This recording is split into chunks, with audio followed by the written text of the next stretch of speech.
I'm Zach Snyder. And I'm Aden Matthews. And welcome back to another YouTube podcast, the one-stop shop for anything and everything related to YouTube. The only show where Aden hates shopping for groceries at 3 p.m. Not a fan. Really? Not a fan. You want to know why? It's very simple. School gets out at 3 p.m. Yikes. And all these school kids and their parents all decide to corner around the grocery store because it's right next to the school.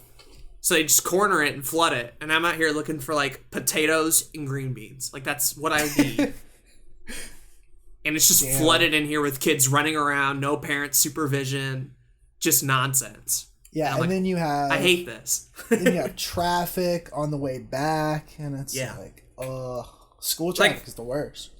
And I live in town. Like, Main Street is where the grocery store and all the schools are, and I'm, like, a road away from that. So I have to deal with that constantly. Nonsense. I'd rather just go get groceries before or after. It's a pain in the ass. What sucks is, like, if I had my way, like, if I had my own transportation, I'd go to the grocery store, like, after midnight. I'd be one of those people. Oh, yeah. But, like, Walmarts are starting to get rid of the 24-hour model. Really? Ours still has it. So apparently, by this time next year, all Walmarts across the United States will not be 24 hours anymore. It's probably a good idea because I hear that's where a lot of the stealing and shit happens. Like, people just come in and steal shit and there's no one to watch, really. So. Yeah. It's just unfortunate because so many people are doing, like, third shift and entrepreneurs who out there just don't have a sleep schedule. Although, we've kind of fixed that a little bit, at least recently. So that's true. Maybe it's not the end of the world. Most everything in my town, though, like, because it's, like, small town shit, everything kind of closes after a certain hour. And really the only things up later, like the McDonald's and the Taco Bell. That's about it. Our closest 24-hour McDonald's is, like, 30 minutes away. And we don't have a 24-hour Taco Bell. It's the saddest thing in the world. I don't think neither of mine are 24-hour, but they last long enough to where I can still get food. So, whatever. Yeah. We got our cookout, which will close at 4, and then we got our Jack in the Box. That's 24 hours. So if you want some stoner food, we're getting a cookout in Jackson, like not too far away from me. No, they have signs everywhere. It's like new cookout coming soon. I'm like, oh shit, cookout real boy hours. Good. Although yesterday I had a really just okay burger. It was just a burger. I hate that shit. Like, I was so disappointed. I hate that shit. Anyways. Oh, yeah. We're doing Welcome back to the podcast. YouTube, everybody. Just an okay burger half the time. Yeah. You know how it be. Recently, found out from Jay the Zoomster that he skips another Your Week on YouTube. I think we've known that for a while, though. I have, right? But I thought I'd bring it to the audience so more people can gaslight him. Yeah. That's where the joke, your favorite segment, came from. Was because Jay complained about it so much that we were like, oh, this is actually the favorite segment of the podcast that no one skips whatsoever. And, like, I understand for, like, certain episodes, specifically episode 40, that's, like, 4 hours long. Like, I get 40 minutes of Your Week on YouTube can kind of be a bit of a struggle. But for, like, most of these episodes are only 2 hours and an hour, and the Your Week on YouTube segment is pretty short for most of them. I feel like, why would you skip it? It's the best part. It's the part I like the most. It's still my favorite. It's still my favorite. But then again, like, Jay is a close friend of ours, so he knows basically what we're doing. He knows everything, basically. For sure. What are we talking about today, Zachary? What's the topic? We're going to be talking about time management. Oh boy! It's one of my favorite topics in the world because I simultaneously know how to do it and I suck at it. So I'm excited to talk about it, actually. I am too. We were coming up with topics and time management, just kind of like, we've only really talked about this in like one episode, not really. So it'd be cool to like give it its own focus, I think. Yeah. But before that, we got a couple of housekeeping things as usual. Housekeeping. First off, if you have any epic topics or comments or questions Or we're going to start doing interviews on the show. I know we've been hyping it up for like a year, but like we're running out of topics. So it's happening soon. So if you want to be on the podcast, if you're a creator on YouTube or one of the other major social media platforms, for any of those things, send us an email at anotherytpodcast@gmail.com. Our main rule is that you have to have at least 200 subs by March to enter the show. Otherwise, we'll have to decline you.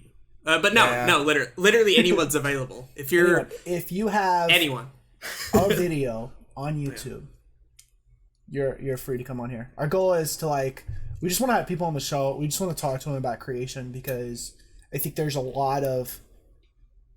I feel like a lot of people can learn from people, no matter how big or small they are. There's everybody has a story, and that shit is super interesting to me. We're going to be looking, too, for, a lot of perspectives. So, if you're a veteran, if you do a type of genre of video that, we're not well aware of, if you, make gaming stuff and you don't care about all the Let's Play hype or whatever, all sorts of different perspectives we're looking to have on. Big or small, weird genres, whatever you do, seriously. If you listen to this podcast and have a microphone to interview with, hit us up, seriously. Yeah, for sure. And the goal is for us to not judge either. So, we're not going to judge your content. We're not going to rate it or anything like that. We just kind of want to have people to talk about creation because, again, I think you can learn something from everybody when it comes to being a creator. If your name is Cowfro, specifically, let us know. Let us know. Yeah. Honestly, where can they do that at? You can. Once again, email us at anotherytpodcast@gmail.com. Anotherytpodcast@gmail.com? I know, it just rolls off the tongue. Easy. Type it in. Email. Yeah. Send us your feet pics, too. I won't be able to see them, but Zach will. So, that'll make me happy. Just go to Twitter and find Aden's feet pics and send them to me. I haven't seen them enough times at this point. Butter, if you're listening to this, anotherytpodcast@gmail.com. Anyways, before we get into our main topic and everybody's favorite segment, we have our epic sponsor. #ad? #ad. Oh boy, exactly. All right, cool. Are you going? I'm going? How are we doing this? I can read the first part. All right, you go. Go ahead. Our sponsor today is from the lovely folks at Awesome Creator Academy with the YouTube Starter Kit. If you're getting started on YouTube and you have a little bit of money to throw around, why not check out the YouTube Starter Kit? For only $99, you can get over $1,500 of value in dozens of downloads, from templates for advanced YouTube thumbnails, channel artwork, end cards, and lower thirds, to royalty-free background music, fonts, and more. Pay one price and have unlimited access to future downloads as they come out. Check out the link in the description or the show notes, and in doing so, you'll be supporting another YouTube podcast. But of course, if you don't have 100 big greens lying around and you still want to support this podcast, you can become a supporter on Anchor at anchor.fm/another dash. Is that a dash? Another dash YouTube dash podcast. You can decide to support us financially at the $1, $5, or $10 a month. And we'll read your name on the podcast, however you want it to be read. No discrimination here. While we plan to do this podcast for a really long time, the more financial support we have, the easier it'll be to maintain a consistent schedule. This is also true. Wow. Because I don't know about Aden, but when money is involved, my motivation goes up. It's weird. It's a weird scientific effect that we'll have to do more research into. Wild. I don't know. When I'm able to have a house to live in and eat food and stay moderately healthy, my motivation is just a little bit higher. I agree.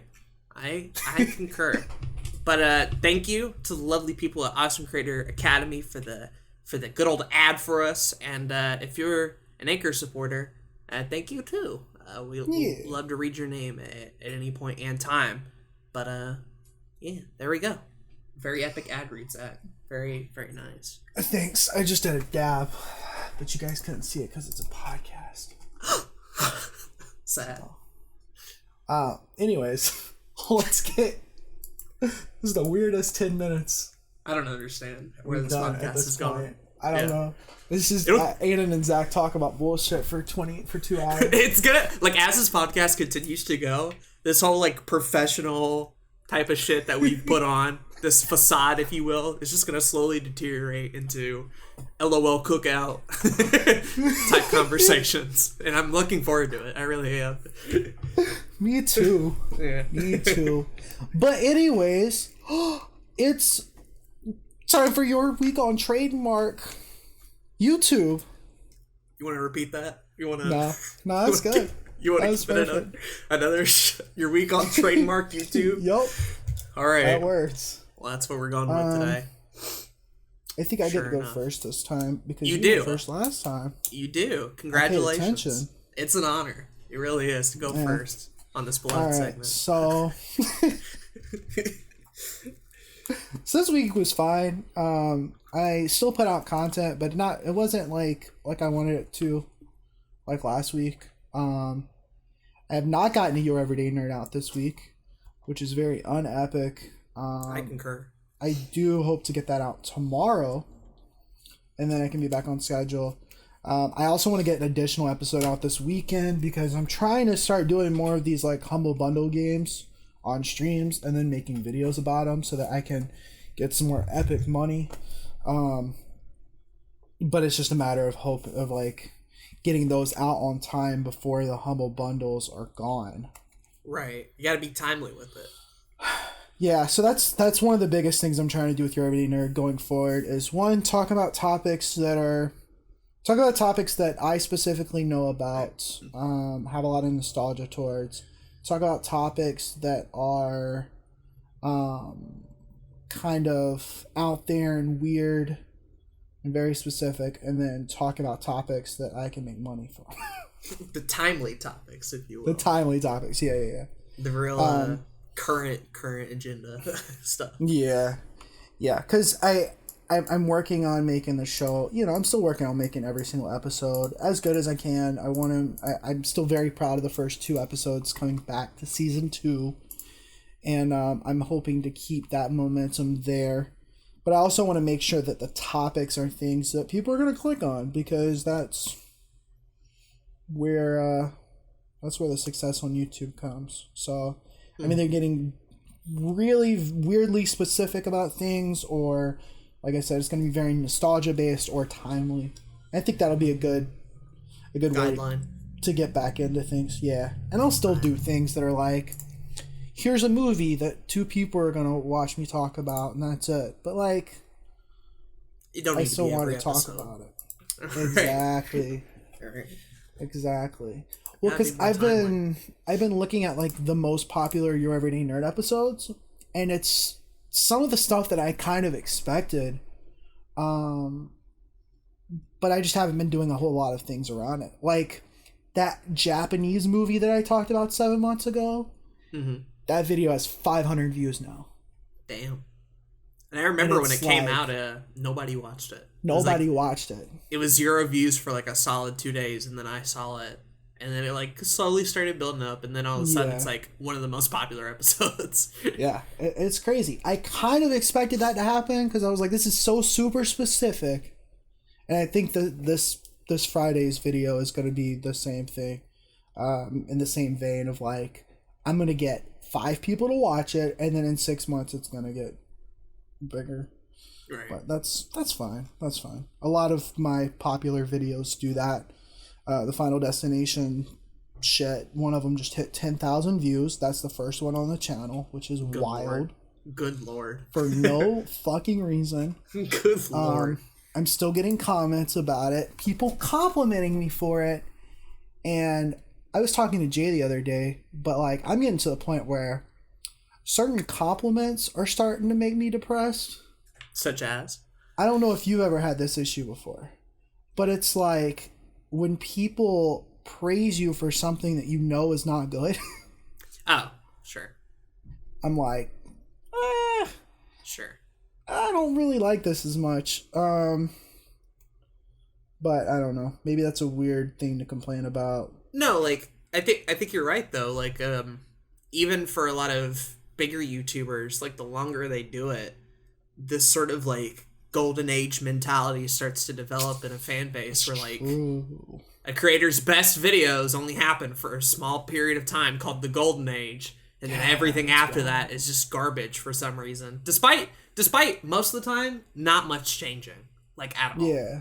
And even on a smaller scale with me, like, I definitely had, in that first year or two, a bit of a rise.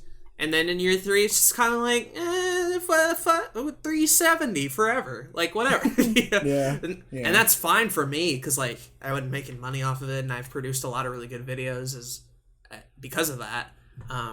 But one could argue that, like, the first 2 years of Blue Couch Productions were sort of a golden age for growth and popularity, and I would argue that a lot of those videos are trash. So, whatever. You like what you want to like. I don't let it bother me, thankfully. Oh, for sure. And it's not something that's going to bother me for a long time. It's just one of those things where it's like, cool, this really very mediocre video is getting views and people are liking it, but then I have, like, 20 videos that I'm really proud of that have less than 20 views, and I'm like, that's nice. But I'm trying to look at it a little more like logistically speaking, analyze like why the fuck are the Final Destination videos getting so many views? How can I take that information and push it onto the newer stuff? Bring recap back. That's what yeah. Right, that's there. Not the answer. No. That's the golden answer. It's such a good format. Answer, unfortunately. But recap, man, it's so wild. It's so wild for no reason. Oh man. Anyways, so your Everyday Nerd Shit hadn't been as good this week, but it's like I've still been putting out stuff, so I'm not super upset about it. Got a couple more videos out on the personal channel, which was hype. Not many this week, but talked about the 38 health challenge we're doing, and then did a video about all of my creative projects since this channel is 8 years old and there's a lot of people that haven't moved on to the other shit I do. I thought about doing that for mine, but it'll probably look more like a channel update video than it will just take a look at the stuff I'm making type of deal. Yeah, I think. But I like the idea because aside from like this Discord where I like tell people what I'm working on pretty much at all times, a lot of the other audiences just kind of like don't know or just stumble upon shit. Yeah, for sure. Like for the longest time, like if you weren't in this Discord, you wouldn't know that Lions Honor Gaming was a thing. Because I didn't start advertising it until roughly around December. You didn't until like your Everyday Nerd was about to start. I don't think Jay has ever mentioned it.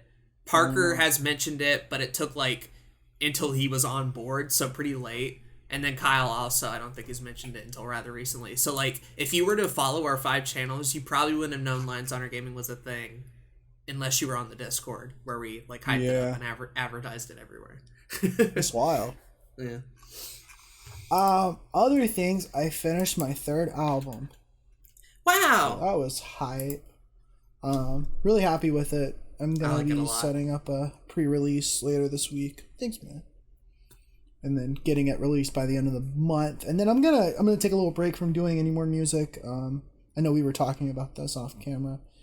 But just taking a little breather and then maybe putting something out before the end of the year. Sure. This Twitch streams are going good. Those are fun again. I'm glad I'm doing those more. And I started posting on LinkedIn more.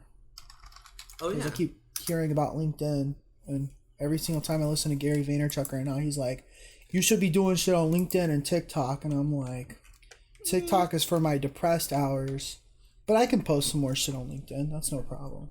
Fair enough.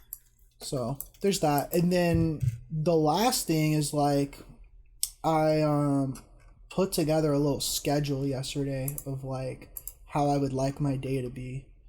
And ultimately I might fail at it like I've done every single time I've tried to do this before. But I'll talk more about that on the main topic. Fair enough. I guess people are gonna wonder about the health update type shit. Like, how have you been doing on that front? I know you talked about it on the personal channel. Yeah, so everything has been fairly strong except for the sleep thing. Fair enough. I listened to your Aden on Anchor about it, and I do appreciate the support because you were talking about, you're like, just hanging in there. I understand that's probably going to be an issue. Oh, yeah. But for those that don't know, I have like some biological sleep problems. I'm tired all the time. But I'm trying really hard with this new schedule. What I was realizing was that if I got in bed by 12, it would take me a while to get to sleep, and then I would just inevitably get on my phone, and then next thing I know, like, I'm sleeping for 12 hours and it's half of the day is gone. And with me trying to do as much as I am, like, that's just not acceptable. Mm-hmm. So I put together a schedule, and I'm hoping it's going to help me a little bit more. I'm trying to kind of get in bed by 11, be better at sleep hygiene, not have my phone next to my bed, read a little bit before I sleep, that kind of thing. That way, by 12, I should be knocked out, and then try to get up around 6 to 8 a.m., somewhere in between that. And get a little morning routine. That's another thing I'm trying to start doing. Just because I really... There's so much I want to do, man. And I can't plausibly do any of it if I don't get the sleep thing done. That's true. It's a tough one. It's a tough one. Yeah. So, again, last night I slept I got to sleep by 2. But I got up at 6 this morning, so I'm really tired. Nice. But at least I got up, so I'm hoping that by the time I lay down at 11 tonight, I will be exhausted. Knocked out. Yeah. That's fair enough. Everything else is going fine. I did forget about the food journal, like one of the days this past week, so I just don't have anything there. Yeah. I'll have more to say on my end on that one. And then water's going good. I'm glad I'm drinking more water. The walking thing is going good. Finally got a Kangaskhan in fucking Pokemon Go. Just need 2 more of the regionals. That's hype. And then what else? Meditating is going good. The general hygiene thing is going good. So yeah. Neato. Pretty epic. I concur. How about you? How was your week on YouTube, Trademark? You gotta say it how you said it the first time, though. How was your week on Trademark YouTube? I agree. That's way more epic. So a lot of similar stuff. Actually, we kind of had very similar weeks, but just efforts in different places. I guess we'll start out with the health update stuff. Just kind of piggyback off of how you talked about it. I gotta say, I have definitely been on some of these harder than others, for sure. You get that. For example, the first 3. Water, bed by 12 a.m., walk and run, 2-day rule. I'm a master. I got it. I feel better. It's awesome. Drinking water every day, no big deal. Walking and running. I haven't even used the 2-day rule since we started because we had to skip the first day, obviously. Nice. But every other day I've walked. Bed by 12 a.m., I've been in bed before 12. I might not fall asleep until like a little bit later, but I've at least made the effort to be in bed by that time, and that has been working out. The other 4, however, have been in varying degrees of, like, I'm on it, kinda, but then I might forget something for a day, and then get back to it the day after, type of shit. And so those are a bit more back and forth. The food journal thing specifically is, like, I'll forget to write something down, and then a day or 2 will go by, and I'm like, fuck, what did I eat yesterday? And then my shitty short-term memory can't remember any of that. And then I'm like, well, I think it was this, and this. And then it'll come to me and I'll write it down. That sort of thing. So I've always been kind of like a day or 2 behind on that one.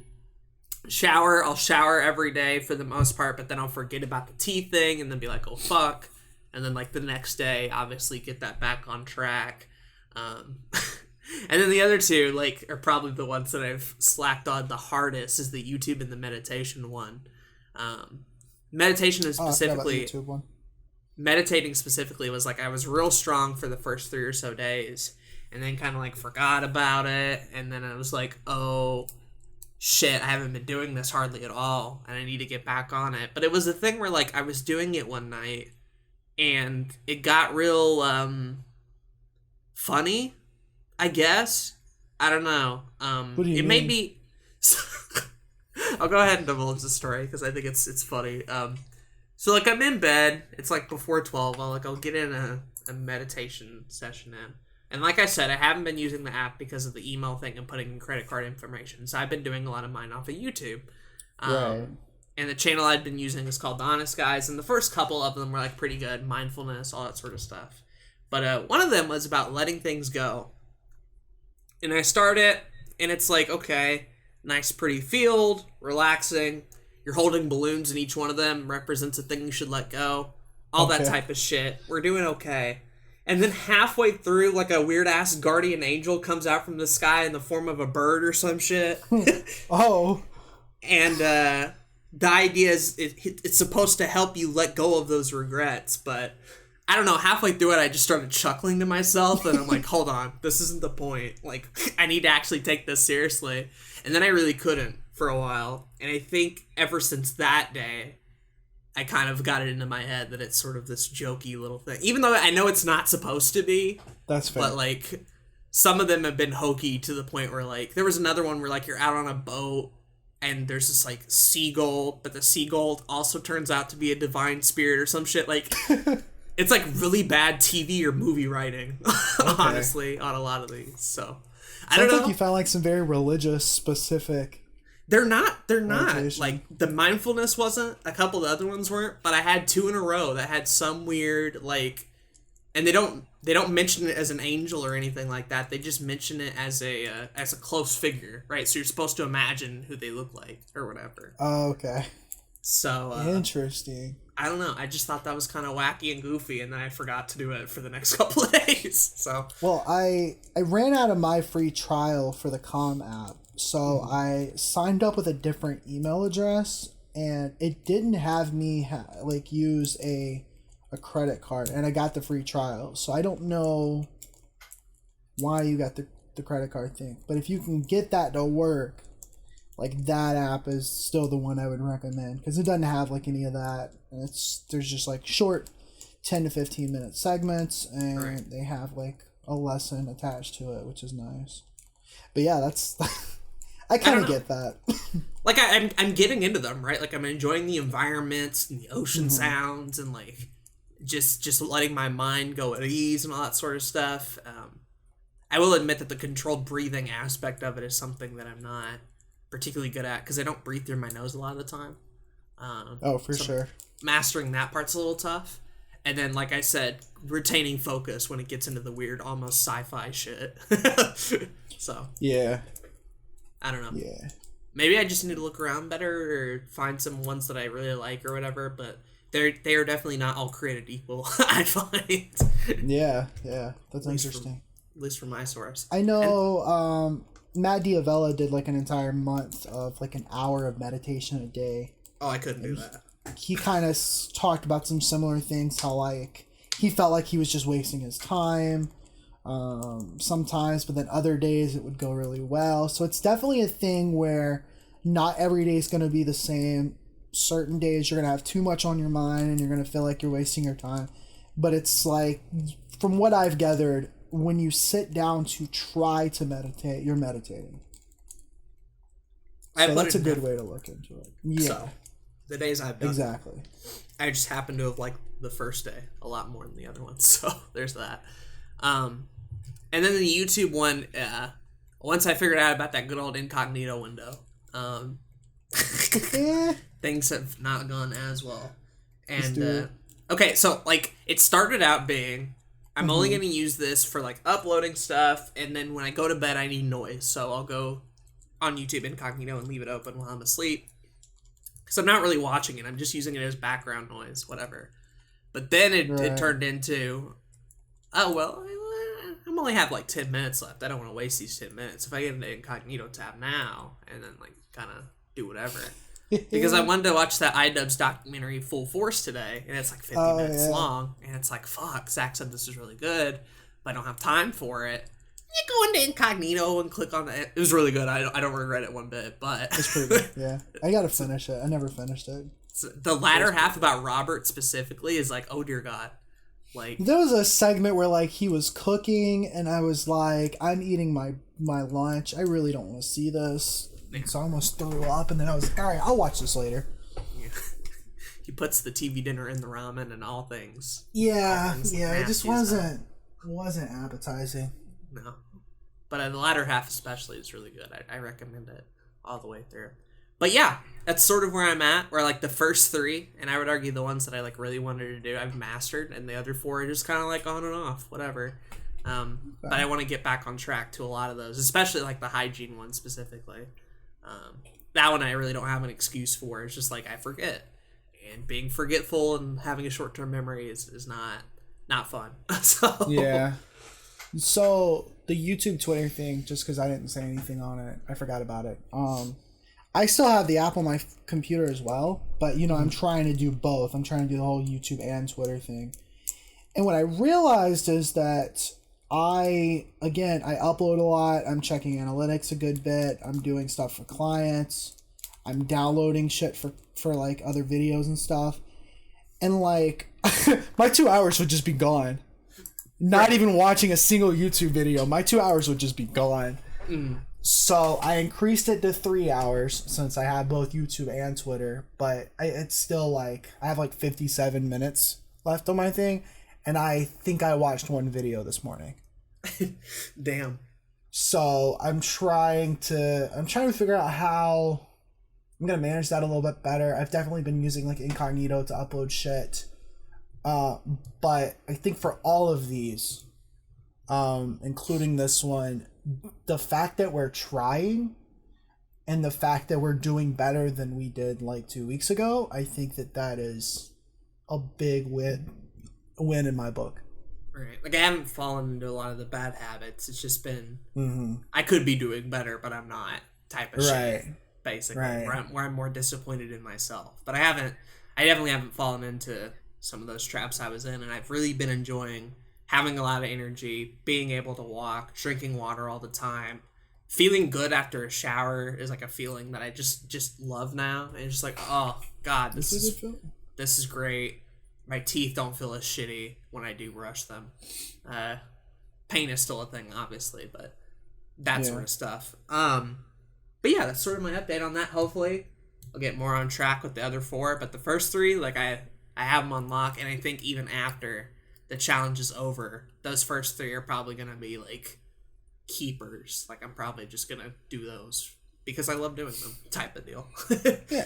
After it's over, the other 4 we'll see. I'm trying. Especially with the shower and hygiene one, to make that like a core one, but it hadn't got there yet, so I'll let you know how it goes, basically. Epic. What else? Oh, also like Zach, I released my album, the second comedy album, called Gulf War. Because for whatever reason, I really like the idea of naming my albums after minor armed conflicts. I really like it. I think it's better than the first one. It's got a lot of bops on it. And, we listened to it together. We had a lot of fun doing a little listening part. It's pretty good. I really like it, too. There's just so many I like on there. I think, like you, though, I'm going to take a break for a while. Because it was kind of a struggle coming up with ideas for this one.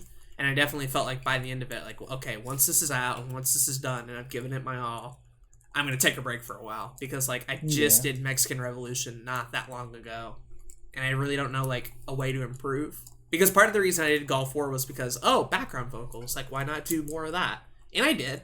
And then I made some better songs. And then I was like, all right, cool. I don't know how to improve it again. So I'm going to kind of wait until that moment of inspiration hits for me. For sure. Which I think is fine. Because, like, it's not a thing I have to do, basically.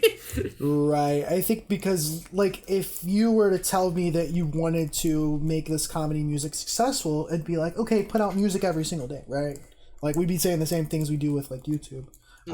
But it's kind of just a funny side project that we do. That probably won't go anywhere for both of us. But, like, it's fun to do. I enjoy doing it. And so, yeah. And when I get back into that mood and spirit, I'll probably, like, do more. But we all kind of, like, finished an album right around the same time. And we were all kind of like, all right, this is good. This is kind of like a good stopping point. And so that's what we did, basically.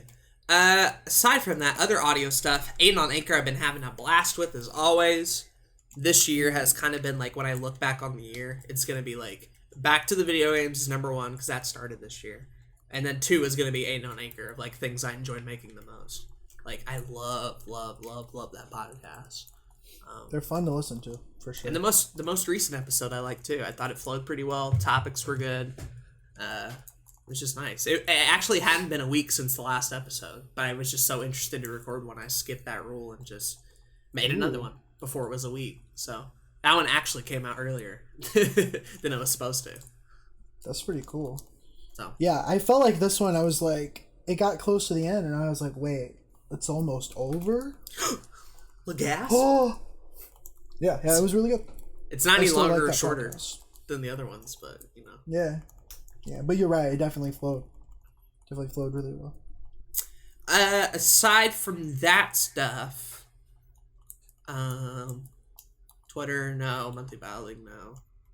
I have a Nintendo Direct video edited and ready, but I can't upload it because I haven't had access to good internet. So when that video comes out, it's going to be dated as hell. But the reason I'm still going to upload it is because it has a different camera angle and setup than you're used to seeing on Blue Couch Productions videos, and so I'm kind of interested in the style of it more than I am the content. So we'll see. That's cool. Back to the Video Games episode 9 has been recorded. It's in the editing process currently. It'll probably come out this month. I don't know if I'm going to be able to do 2 episodes like I promised. We'll see.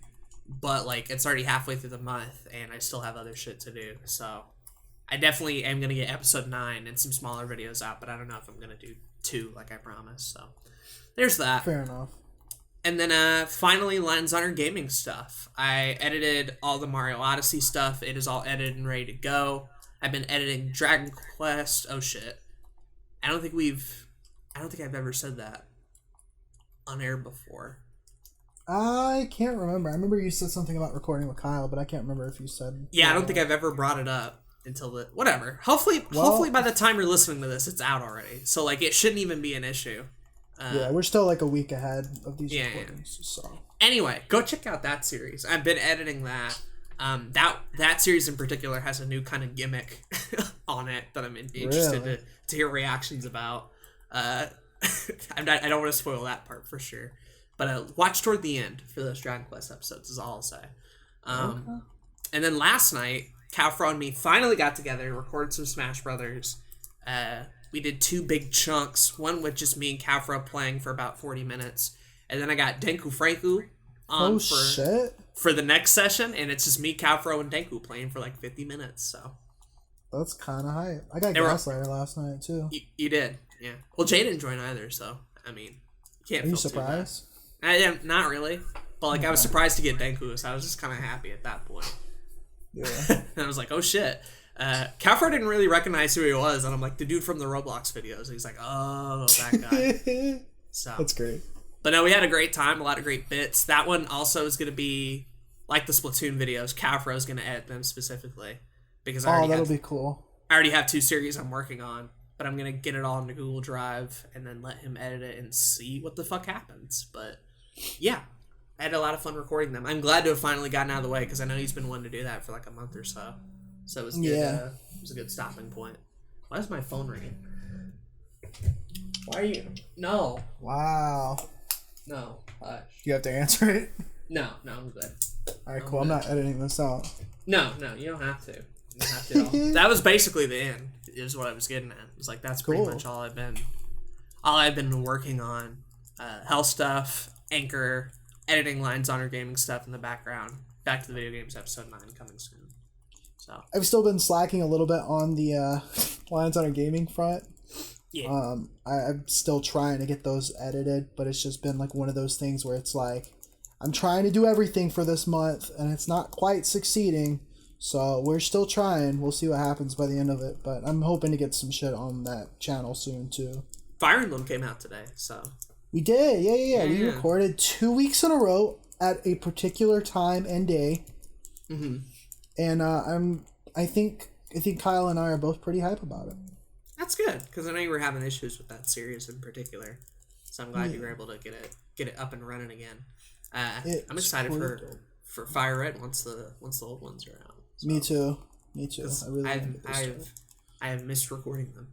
They're fun. They're fun. Really fun. Real quick, I needed to apologize for last 2 weeks ago. We did our top 50 YouTubers. So just to put you in the mind of me for a second, we recorded for like 5 hours. Yeah. And I got rid of about an hour of content. Thank God. Thing. And I listened to a decent amount of it, but I didn't listen to the whole thing. As it turned out, maybe I should have listened to the whole thing because I left in an entire pee break. It's 2 hours to 10 minutes in. And we're like, yo, I gotta fucking pee. Zach's like, yo, me too. So we just go, or whatever. And you wrote a note down, apparently. I heard you say it in the episode. I wrote it down. But Calfro was like, great piss rate, guys. This was epic. Yeah, I still haven't gone back and listened to it, but I feel like at this point I'm just gonna forget about it and it's wonderful. Move on with my life. It's a wonderful little bit. I liked it a lot. Hopefully you guys enjoyed the piss break. You could have taken your own time to go pee piss real quick. So. I actually listened back to the entire episode. That's the only moment like that where it happens. Damn. Okay, so, that's good. Yeah, so you're good on that. Good episode, by the way. I still agree with that list for the most part, and I'm glad we've gotten comments on it too. But we'll save those for later. So. Yeah, we got some comments in the Discord too. I should probably bring those up when we get there. Cool, but anyways, we got a main topic, boy. A main topic to talk about. Yeah. Oh man. And that time management is what we're speaking on today. The act of, quote, managing your time. That's not the exact definition, but it's close enough. Pretty darn close. So yeah. Basically, the idea for this one's like, yo, time management important as hell, especially when you're a creative type and you have a bajillion projects and work and social responsibilities and life, and how you manage your time can be kind of the piece that puts it all together. If you're great at it, you can get everything done and balance your other life activities. If you're not great at it, maybe 2 or 3 things come out that week, and then you kind of just sleep for the rest of the day. Yeah. It's a very crucial aspect, and one that I'm not entirely good at, but one that I've had a little bit of success in the past. So yeah, same for sure. I think when you look at people who are successful on YouTube or as an entrepreneur, the thing that sets them apart from your average Joe is usually time management. Like, there's charisma and there's, specific skills and, having ideas and all that kind of shit. But at the end of the day, I think the biggest thing is just like time management. Mm-hmm. Because that's how they achieve consistency. Right. There's a lot that we have to do as a human. And when you put on top of that trying to build a career out of your creative projects, there's a lot. Mm-hmm. It's not and with like us specifically, we've mentioned before on this podcast, Tommy and Zach are involved in a bajillion projects, as well as trying to tackle this health challenge, as well as like Zach doing client stuff, all that sort of stuff. And so it becomes even more of a challenge, albeit on a smaller scale, for us to sort of weigh all these different projects and their importance and how we go about working on them and all that sort of stuff. Yeah, I think one of my personal biggest problems recently has been like noticing that I don't have enough time for everything, so I have to prioritize things, right? Mm-hmm. But not even that. It's just like figuring out what do I need to prioritize. I made a post recently. We might talk about this on the podcast in a future episode. But I made a post recently talking about like these 3 pillars of like what makes me happy. Because I've been trying to do like a lot of that reflecting bullshit. Mm-hmm. But like I realized the 3 things that makes me happy is creating, learning, and helping people. And it's like, sure, I do some of that sometimes, but like the days that I have the peak happiness is when I'm able to do all 3. Right. And it's been a while since I've been able to really learn, because a lot of what I've been doing is trying to grow the client services or trying to grow the YouTube or the podcast or whatever it may be, right? And then other days I'll be trying to create a lot of things, and so it kind of doesn't leave me a whole lot of time to just kind of learn random shit like I used to all the time. So it's a lot of what I'm trying to work towards is definitely this better time management, trying to figure out how I can do all three of those every day consistently without burning myself out. Exactly. And we all struggle with this. I struggle especially with prioritizing what I need to do and when I need to do it. Most recently too, like, how do I get it back to the video games out when I have all these other things on my plate? Do I tackle the smaller stuff first and then hope to have enough time to get the back to the video games out? Or do I focus on the big one and say, screw the smaller stuff, and then get it out and then try to, like, wrap up all the tiny stuff quickly? There's a lot of ways that I try to plan it in my head, and a lot of the time it just comes down to what I'm feeling that day or how I go about it. But, like, I'm sure you guys in particular, I know Jay, especially with what he does of TV show episode reviews, is like, that shit is very timely, right? So if you miss the episode and a new one comes out, you've kind of missed your boat. Like, you could still do it for sure, and he has still done it before, but, like, that peak time when that video is going to do its best is when it's released on time, right after the episode, and then you can hop into the new one. Right. Or even things like pilot season of him improving his craft. Like, you need to do those consistently enough to really elevate that show, and it's a hard thing to do when you also have smaller stuff, and he's also on the Let's Play channel and all sorts of stuff. Kyle, like, trying to get out Let's Plays while also scheduling a For Fun and Profit.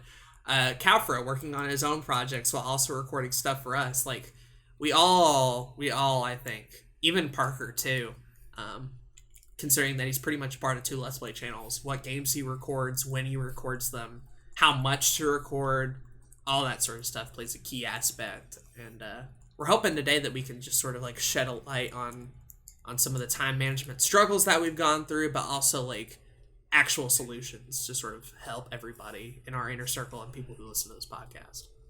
Exactly. One of the biggest things that I know we struggle with is not only having too much on our plate, not only trying to do too much, but also, like, not knowing what takes priority. Like you said, it's like, because in a lot of ways, everything that we do has a high importance to us. Mm-hmm. Your Everyday Nerd is my pillar show that I'm trying to make big, and so, like, that's got to be super important to me, and it is. But then another YouTube podcast is important to both of us because we do it as a group and we're able to help people through it. And then Lions Owner Gaming is important to us because we have multiple people involved and we don't want to let those people down. Right. And so it's like, and then you got the Twitch streams and you got the social media, and there's a lot to kind of figure out where to place it. And when you can't put a high priority on everything, you have to figure out how much can you do any given day or any given week, and really put it almost into a schedule. I think the older I get, the more I'm realizing, like, a schedule is definitely important. And I know that it's like, but I'm an entrepreneur. I get to schedule whenever I want to do anything. And it's like, that's great and all, but when you're halfway through the day and you haven't gotten barely anything accomplished, like, you really got to figure out something. Right. And it can definitely feel like there isn't enough time in the day. I've heard you and me and a lot of other people kind of come up with this sort of, I don't know where to call it an excuse or a fact, but this idea of, like, there simply isn't enough time in the day for me to do everything. And it's like, well, if we did the math on it, there probably is. I think the problem is like, the time that we do have, we don't spend on those projects. We have to spend it on dumb shit, like watching YouTube or fucking eating a sandwich. And then sometimes we spend it on shit that we have to do, helping your family, paying taxes, in me and Zach's case, showering and walking. Like, however you want to do it. So it's not that there isn't enough time in the day or enough time in the week. It's that I'm not spending that time in the day and time in the week toward the things that I really want to do. And that's just sort of where time management comes into play. And the idea of making a schedule is admitting that, okay, so these are a lot of the things that I want to do. And if I want to do them, there needs to be sort of a pattern, a rhyme, or a reason to it. Otherwise, it's just going to all go out the window and my time's just going to be spent in 80 different directions, which helps nobody. Right. Like, we talk about we don't have enough time, but then almost every successful person ever, unless they were just given money to do stuff and given a bunch of assistance, like almost every successful person ever had the exact same amount of 24 hours that we do. Yep. There's no advantage. There's no this person gets more hours in the day. Like, no, they don't. We all have time. it's like there, to a certain extent, like there's some people that will be like, well, that's not entirely true. If you're a mother, you have less hours in the day because you have to take care of your kids and you have to take care of yourself and you have to do all that kind of stuff. And that's true. Or if you come from poverty, you have to work harder to provide for your family or whatever it may be. And so you lose out on hours. And that's very true. And there's definitely like a socioeconomic, political like aspect to it. But at the end of the day, we still all have 24 hours. And I would argue the first goal that any of us should have when trying to figure out how to do everything is to audit everything. Yep. Kind of figure out how much importance you have on everything that you're doing, whether it's making YouTube videos, streaming and podcasts, or it's watching Netflix for 2 hours, playing video games, spending time on Twitter, hanging out with friends. Like, no matter what it is you're doing, auditing it, but then also realizing like a certain amount of time has to be dedicated to your health. Like, you have to have enough sleep. You have to do some exercise. You have to be eating right. Like, you have to be doing those things because you're not going to be able to do anything else if you can't do those things.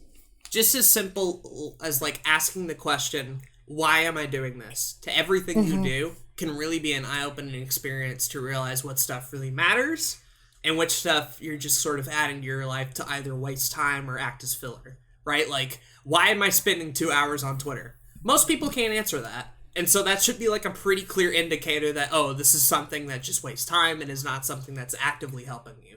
Versus, why am I going to the DMV? You need to renew your license. That's why you're going to the DMV. Like, that has a very clear answer and is very justifiable, I think, to most people of like, oh, that's why I spent 2 hours today, because I needed to get that done or I was going to get pulled over and be like, hey, you know, your license is expired. That sort of shit. And that can even be applied to creative projects that like don't necessarily make you money. Why am I doing back to the video games? Short answer, I enjoy making it. That's it. It doesn't make me money. I don't have to do it. You could argue it would be a time waster if it's not getting me money in the bank. I would argue that I enjoy doing it and it makes me creatively satisfied. That's a good enough answer. That's a good enough answer to the why. My point is, most people don't ask the why. Most people don't question their actions, why they're doing things, how much of it they're doing. And then when they realize they're miserable, it's because they never asked that question to begin with and just went with it because of a variety of different reasons. Societal reasons, mental health reasons, pressure, all sorts of differing factors. But one of the things that like me and I've heard Zach talking about it especially recently is just questioning everything we do and why on a consistent basis. Can really help sort of put things into perspective. Yeah, no, absolutely. I if you want to spend 2 hours a day watching Netflix and it's because it makes you happy, you need to rewind from work or your creative projects or that's whatever a good why. It is. That's a good a why. Yeah. And that's really the first step. It's just figuring out why you're doing it. It doesn't matter why, it's just knowing why. Because if you realize maybe 2 hours of Netflix tonight doesn't make me happy, I would rather be spending that time doing something else, then you can start really figuring out how to take that out of your life or, you know, maybe not do as much Netflix or, you know, whatever it may be. But I realized recently, I was asking myself while doing the dishes, I didn't put on a podcast or any music like I usually do. I was just like, let me think about these things. I was like, why the hell will I sit there for 2 hours on social media and do nothing? And I realized the reason I do it is because I sit there for a few minutes and I'm like, man, I'm really tired. I got a lot to get done. But I need to take a break. And then I just start scrolling. And then I realize I'm like, I don't have enough time to do the things that I want to do. It's like, well, of course you don't, dumbass. You're spending 2 hours on TikTok videos. Like, you would have been better spent watching a YouTube video that you had in your watch later that you had intentionally wanted to watch. Right. Than scrolling through TikTok. Anything would have been better. Or playing a game that you've been meaning to do a review on, but you're like, man, but I don't have time to play this game. Well, you spent 2 hours on like, it's as simple as just kind of realizing the very specific things that you do and trying to figure out why. And I think that's definitely something that's kind of helped me recently. And hopefully it'll show in some more behavioral changes in the coming weeks. Hope so. Yeah. There's also another thing that we can get into of like, okay, Aiden, I've thought through a lot of stuff and I have a lot of good whys. One could argue too many whys, but the fact of the matter is, if I have 30 whys of things that I really like doing and I can't fit them all into a day, what am I supposed to do there?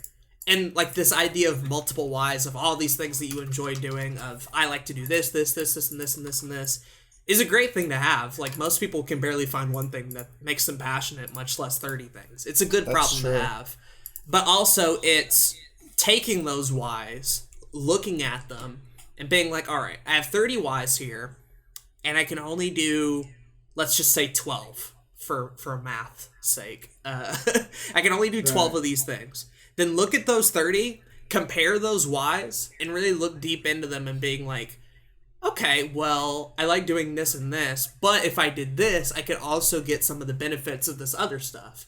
Or it could be like a timely thing, where like, I really want to do this, but I don't necessarily have all the experience necessary, so you can kind of put that why on the back burner and focus on a different one. Sort of whittling down those whys to the ones that not only you can physically do, but ones that you could save for later, put in a drawer, think about, or improve upon them in an easier way. Sort of taking those whys and whittling down to things that are actually doable can be a tough thing, especially when you're like us and we have a billion ideas roaming around in our head. Yeah, it's not easy. It's far from easy, and it's something that I've kind of struggled with my entire life. But I will say one thing that I've kind of, like you said, you can kind of like put some things away for later. Looking at the priority level of not only is this something I need to do, or is this something I want to do, but thinking, is this something I have to do right now? Mm-hmm. Because you may want to do a review of every single Disney movie. That might be something you want to do for your YouTube channel. But maybe that's something you don't need to do in the next year. Maybe that's something you can kind of spread out in the next 5 years. And then you can kind of take a little bit more time with it. Right. Especially with ideas for YouTube. I'm constantly like moving ideas around and trying to figure out, like, is this something that would benefit me right now? Is this something that would benefit the algorithm? Is this something that I feel fully creatively involved in right now? Or is this something I can push till later? And I think that helps a little bit. Just kind of figuring out, it's like, yeah, this side project that I really want to do is cool, but I can definitely do this in 5 years and it'll still be just as cool. Exactly. To give you all a bit of an example that actually happened to me literally last night, as we were recording the Smash stuff, Jay had DM'd me and being like, yo, do you want to bring back Gaming Through the Ages? And my first immediate thought was, no, I do not want to do that. That took that took forever, for starters. They're long podcasts. They weren't consistent, and we had tried doing a Sonic episode 3 or 4 times, and it eventually fell off the map. And then when I was sort of managing down stuff and looking for things to cut, like movie night and all that sort of stuff, Gaming Through the Ages at that point got the chopping block. Right. And so I originally was going to say no, but I didn't want to be like all that mean. And so I'll give you an idea of exactly what I said. I wrote, I'm a bit mixed, honestly. I love doing it, but I'm not sure I could do it consistently, you know? Kind of like a movie night situation. It takes so much time to do one of those. And then Jay hit it up with a really good, interesting response. Yeah, I was thinking the same way, and I've also thought about the longevity of it and how we couldn't really do it for too long before we ran out of franchises. So I figured we could turn it into a limited series, and it would only come out once a month rather than a weekly thing. That way we don't have to do it super consistently, but we can still get it done. And I responded with, cool, like a 10-episode mini-series where we only do a few franchises once a month and then call it. And then just like that, in the span of 3 or 4 DMs, a project that I had enjoyed doing but couldn't do in its current form is now suddenly transformed into something a lot more manageable and easier to do. Just like that. And I don't know if it's going to be more consistent or how it's going to work out or whatever. We don't even really have a shorter format for it. But I like that idea of turning these old ideas, things that I really love doing, into something a bit more manageable, especially as I continue through life doing the same projects over and over again. Exactly. I have a similar situation where it's like, I really want to do a movie podcast. And it's like, we've done movie night as a group, and we've done some similar shit in the past. But I really want to see more movies. I really want to make a solo podcast where I'm seeing more movies. But kind of adhering to a daily or weekly movie podcast with no end to it sounds insane right now because I already got so much on my plate. So, and I've thought the same thing with TV and certain anime and all these kind of things. So, like, one of my big plans for 2020 and beyond is to kind of do this mini-series approach. And it's like, okay, I really want to see every single movie from Alfred Hitchcock. I'm going to do that. And then I can record those episodes as I go. And then when it's done, I can put them out every week for like 3 months, and that'll be the end of it. Mm-hmm. So I really like that mini-series approach for things like that. That way it's like, not only is it an end in sight, but like you don't have to worry about it as much. Like, oh god, do we gotta record another Alfred Hitchcock thing today? Or fuck, I don't know if I'm gonna have time to. I'm working on Your Everyday Nerd. That approach kind of not only takes the pressure out of all of it, but like I said earlier, you see an end in sight. It's a goal that's actually achievable. And that makes it a little bit more realistic to do. Whereas I feel like a lot of projects in the early days when we were starting out of, let's do like a Let's Play channel, let's do a YouTube podcast, let's do Your Everyday Nerd and back to the video games. None of those have a foreseeable end in sight. And so the process of continuing to do them has a lot more to do about how we're feeling and how much time we have than it does how long do these things need to go for. So like YouTube podcast, you get a lot more episodes of them because me and Zach still enjoy doing it, right? Like, it has nothing to do with we have an end planned or a goal or how many episodes or whatever before it's done. We're doing it because we like doing it. And the same could be said for Back to the Video Games and Your Everyday Nerd and stuff. But like projects like Movie Night kind of just have an idea, and then there was really no end in sight, and then the passion kind of disappeared, and then it was like, well, fuck, this is going to go on forever. And then it just kind of got halted because we didn't have the time to do it. And so that kind of brings us back to our main topic here of time management, of like, maybe even going as far as the projects that you do end up creating, how can you create them in such a way that would actually benefit your time and really justify how much work and effort you're going to put into them? Because otherwise, if you're just making projects like that willy-nilly, you're going to end up hurting yourself in the long run. And that's just sort of one of the main things I've learned over the course of doing all these side projects is, man, I got to get real smart about the projects I sign up to, the videos that I do, and how much time I can justify putting into them when I still have all these goals in mind. Yeah, I'm working on a side project for the personal channel that I'm really excited about, but I don't want to talk about it just in case.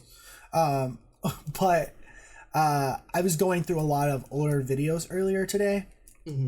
And it was a lot of like update video type things, and I was like listening to some of the shit I was talking about a year ago, 2 years ago, 5 years ago, and it's crazy how much I've been involved in and how much shit just gets canceled. Right.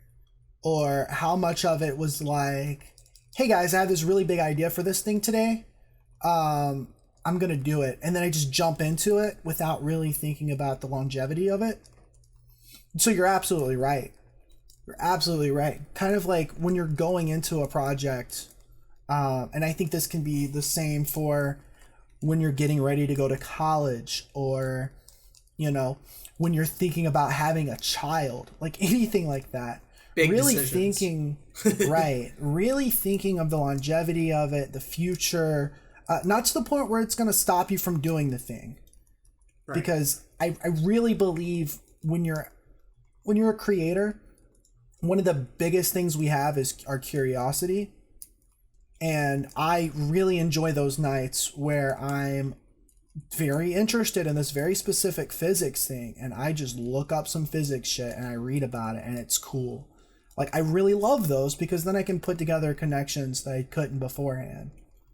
But also realizing that not everything requires your immediate attention, and a little bit of extra planning can definitely go a long way with the time management aspect of things. Just like a little bit of foresight, right? Ahead. Right. So like, okay, I get this sounds really cool right now, but how is that going to be in 4 months when you're working on a bigger project, right? Like, just taking that little bit of time to be like, is this something that I need to do absolutely right now? Is this the format that it needs to be in? Is this the platform that it needs to go out on?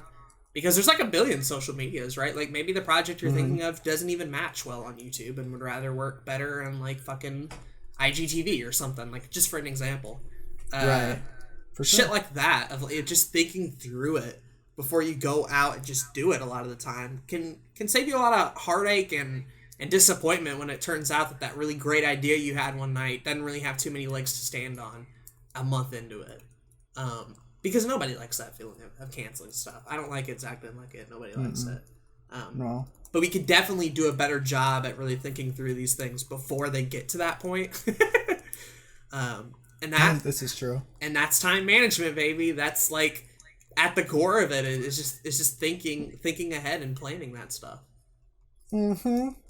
But speaking of not liking to cancel things, let's talk about canceling things. Okay. Cool. What a transition.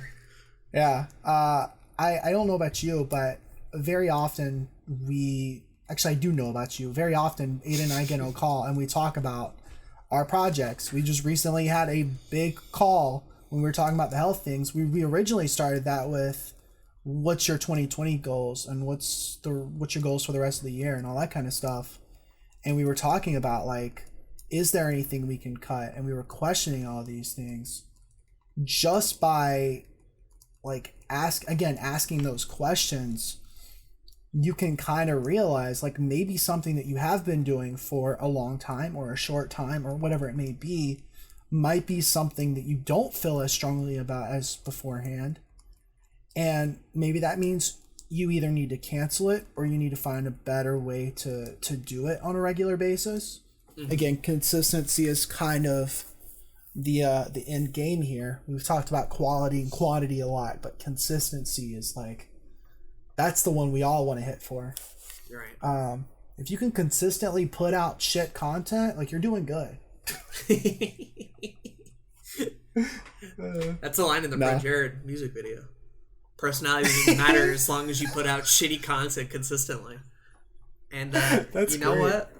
He was spitting straight facts in that song, Pro Jared. Straight facts. Hate him or love him. He got a point. But yeah, it's like really questioning the projects you have. Maybe your show that's called Your Everyday Nerd doesn't need to be daily.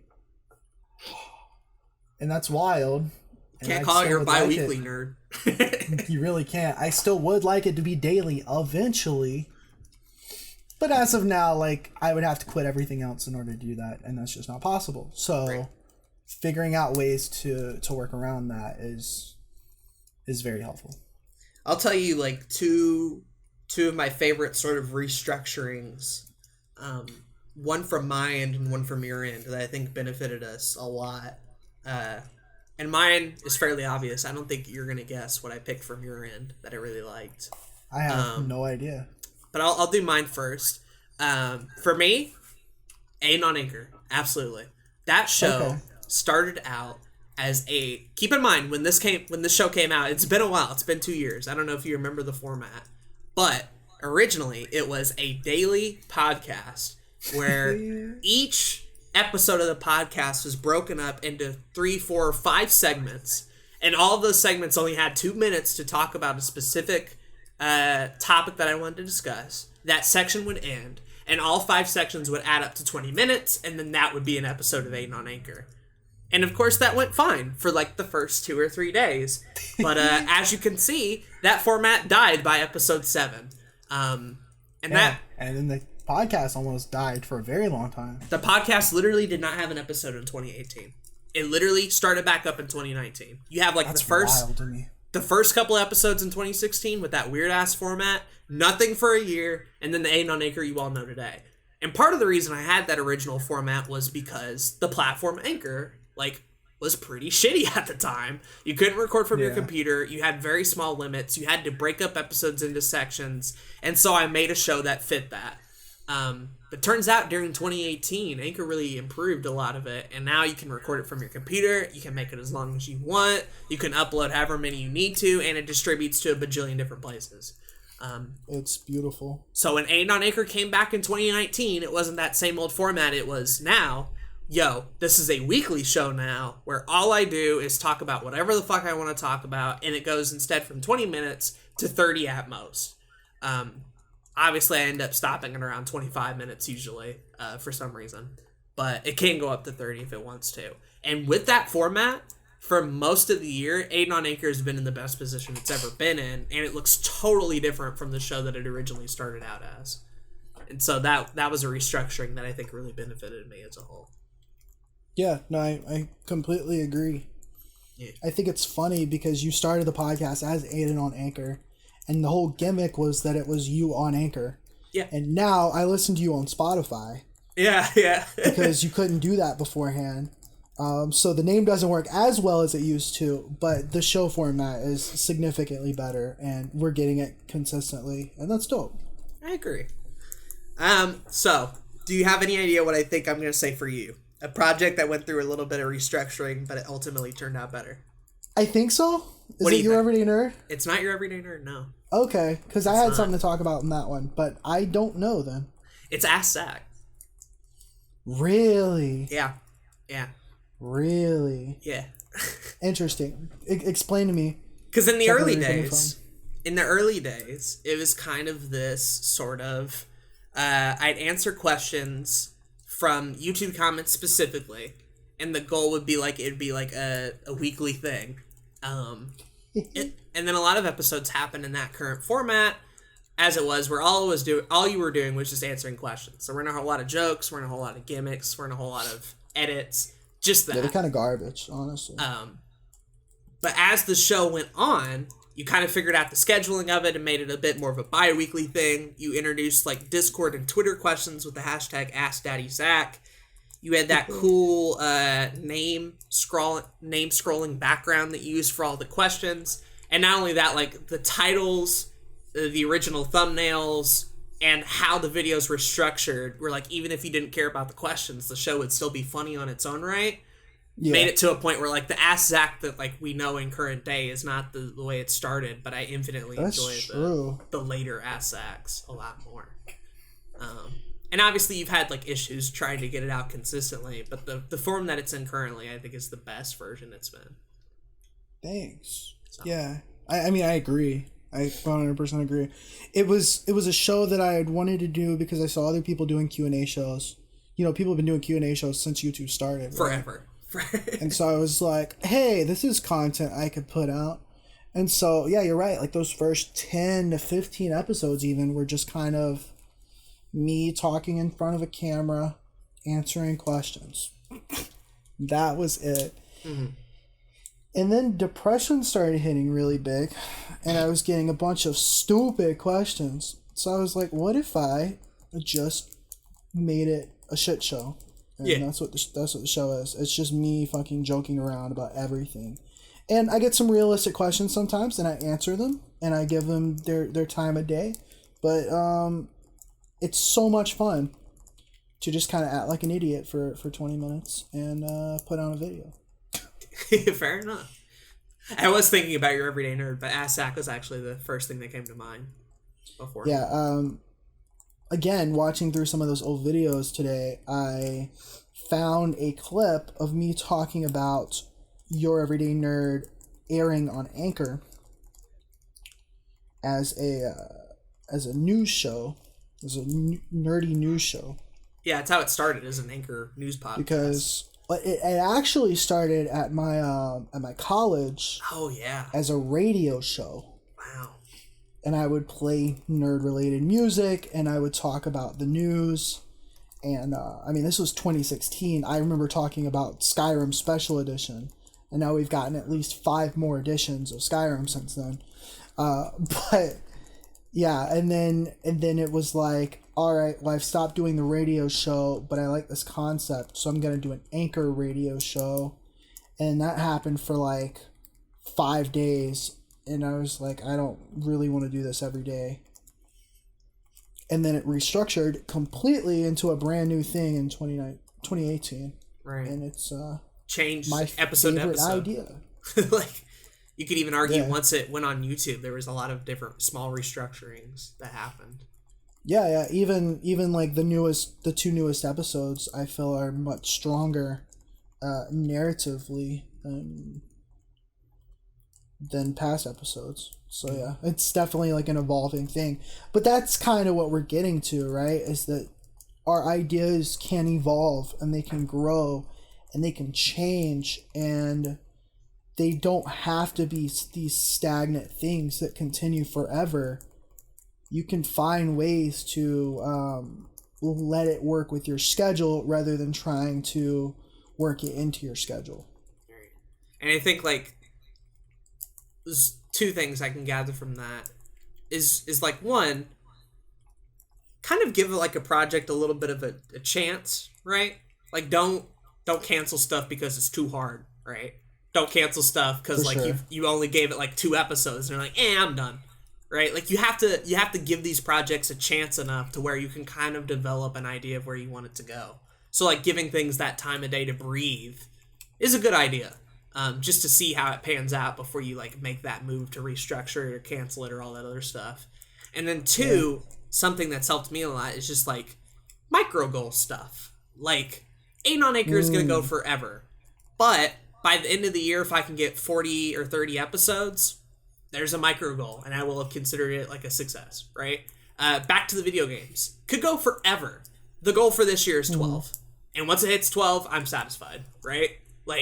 Those little stepping stones, if you will, little micro goals to pass through, can really make a never-ending project feel like it's changing and growing.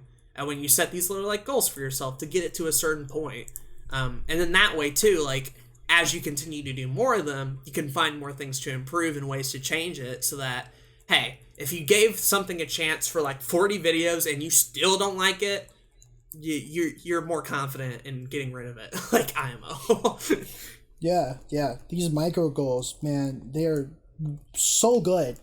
They're so good because just in the last 3 weeks, I've put out more content in the last 3 weeks than I have in the last 3 months, and it's just because I made these goals and I haven't been 100% with them. I've definitely, we talked about it earlier. I failed at some of them, but just by trying, I've put out more than I originally was going to. Mm-hmm. And again, Your Everyday Nerd. I moved it to a 3-day-a-week schedule. And hopefully by the end of the year, I'm still going to have more episodes doing it that way than I would have if I had tried to do it daily and just fucked up a lot. And then gave up. Right. So having goals, making them realistic. We did an entire episode about kind of goal setting. And making scheduling. Realistic goals for yourself and scheduling. Good probably companion episode to this, I think. Mm-hmm. But kind of figuring out those how much of it can you do without burning yourself out, but also not letting it it can still be a challenge. I think a lot of the times we we tend to start overthinking things too early, like you said. The whole don't quit or anything like super early. Right. Like, again, sometimes I'm thinking, man, what if I just did this show once a week? Then I could definitely succeed. But it's a much more rewarding challenge to have the 3-day a week goal. Sure. Because even if I don't hit it, then if I get 2 out that week, that's better than just the 1. Mm-hmm. Or if I miss that one once a week, if I'm trying to do it weekly and I miss one of those, then it's like, okay, now I've got 1 out every 2 weeks, and that would suck even more. Kind of, yeah. Kind of taking a little bit of a 2-day rule, Matt D'Avella type thing, where like, oh, fuck, I can't do this every day. Like, that's physically impossible.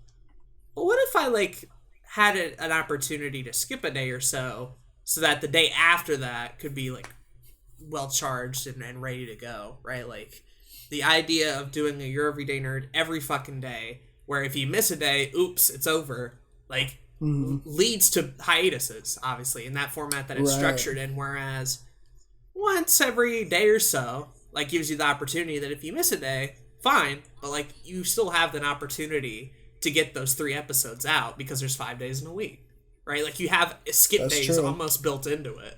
That's actually true. Yeah, I didn't think of it that way, but you're right. To where you could easily get back on the horse.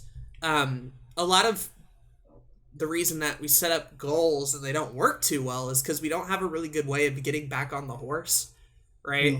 We'll set a goal where, like, I'm gonna only drink water, and then the one day you drink a soda, you're like, well, I guess it's over. It's like, no, you drank water for like 6 months and you drank 1 soda and now you're quitting. Like, we need a better way to set up goals to where, like, if you do fail, when you inevitably fail, because these things are hard to do, because we are human, there needs to be like oh, by the way, like, if you do fuck up, which I know you will, that's totally cool. Here's how you can get back on that horse. And I feel like as creatives especially, where we're so attached to the work and the idea and the execution and all this sort of stuff, when we miss a day or when we fuck up, we don't really have a good get back on the horse style mentality. We instead go to, well, I guess this is never going to succeed ever again. Time to throw in the towel. Yeah, no, you're so right. I was watching a Matt D'Avella video yesterday about food. Oh yeah, because it's been in my watch later for a long time. But it's talking about how there's this kind of myth about bad food, and it's that, you know, if you eat a burger, like, but you're trying to have a really healthy diet, the goal to eating something you feel like you shouldn't eat is to just enjoy it and move on, because if you don't enjoy it, you're going to feel guilty about it. And like you said, like, you're just going to be like, well, fuck it, I guess I'm getting the ice cream and the chips and the candy, and next thing you know, it's 2 a.m. and you're hating yourself even more than just after you ate the burger. And shit, like, but it's the same thing. We've even talked about this before with, like, the college episode and being like, yo, failure is fucking awesome. Failure is a learning point. Failure is an idea to try it again. Failure is all these sort of wonderful things.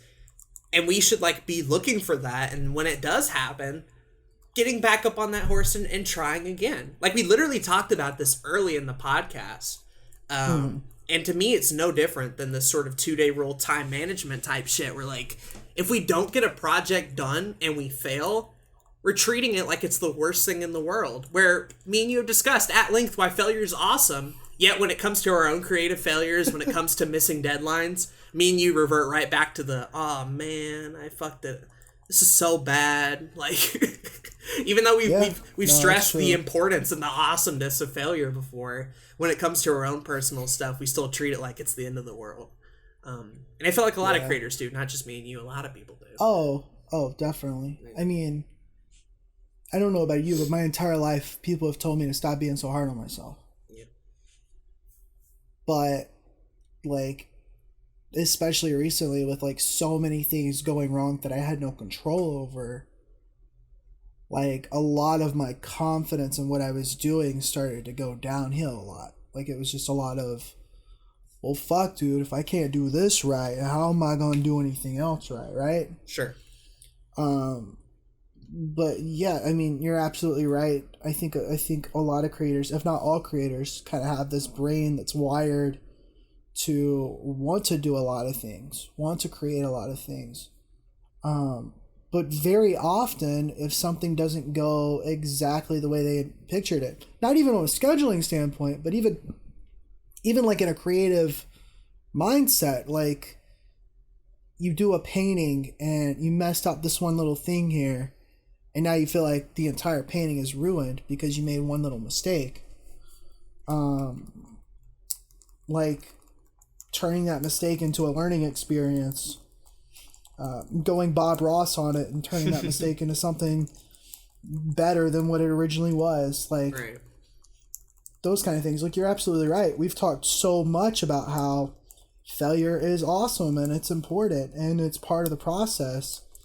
And yet, for some reason, we're still very hard on ourselves. Very.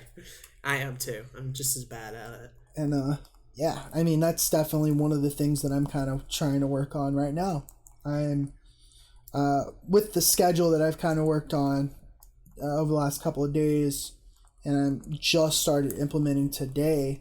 Like, it wasn't even 100% right today because I had other stuff I had to go do that wasn't in the schedule because it was something... Like, I had to go take care of some paperwork. Mm-hmm. I'm not going to be doing that every day. I'm not going to be doing that every Thursday, but that was something I had to do. So something else I had to give. So I think a big part of this is, especially when you get into the scheduling aspect, which I know we haven't talked about a whole lot. We'll get into it. But we'll get into it. Like, a big part of that is just kind of being flexible as well. And here's like a little bit of a, not even a well-kept secret of time management stuff. There's always tomorrow. Like, so what if you fucked up not getting out a video today? Tomorrow exists. In fact, the next 70 years exists. And you're hung up on today. You were hung up on, in all likelihood, 0.56% of the entire year. Right? Like, you're hung up on the tiniest of tiniest things in the grand scheme of things, right? And the amount of time that most people live on today's earth, how on earth we manage to get hung up over one mistake of one day is crazy. Mm-hmm. Like, we're able to somehow, in our mind, take one little issue and act like it's Armageddon in our own personal space. And that's where, like... The thing about, like, time management is there's always more time tomorrow, right? You can't get something done today, schedule that bitch in for tomorrow and you tackle it again. Right. I love how, like, we get pissed off at stupid stuff. All the time.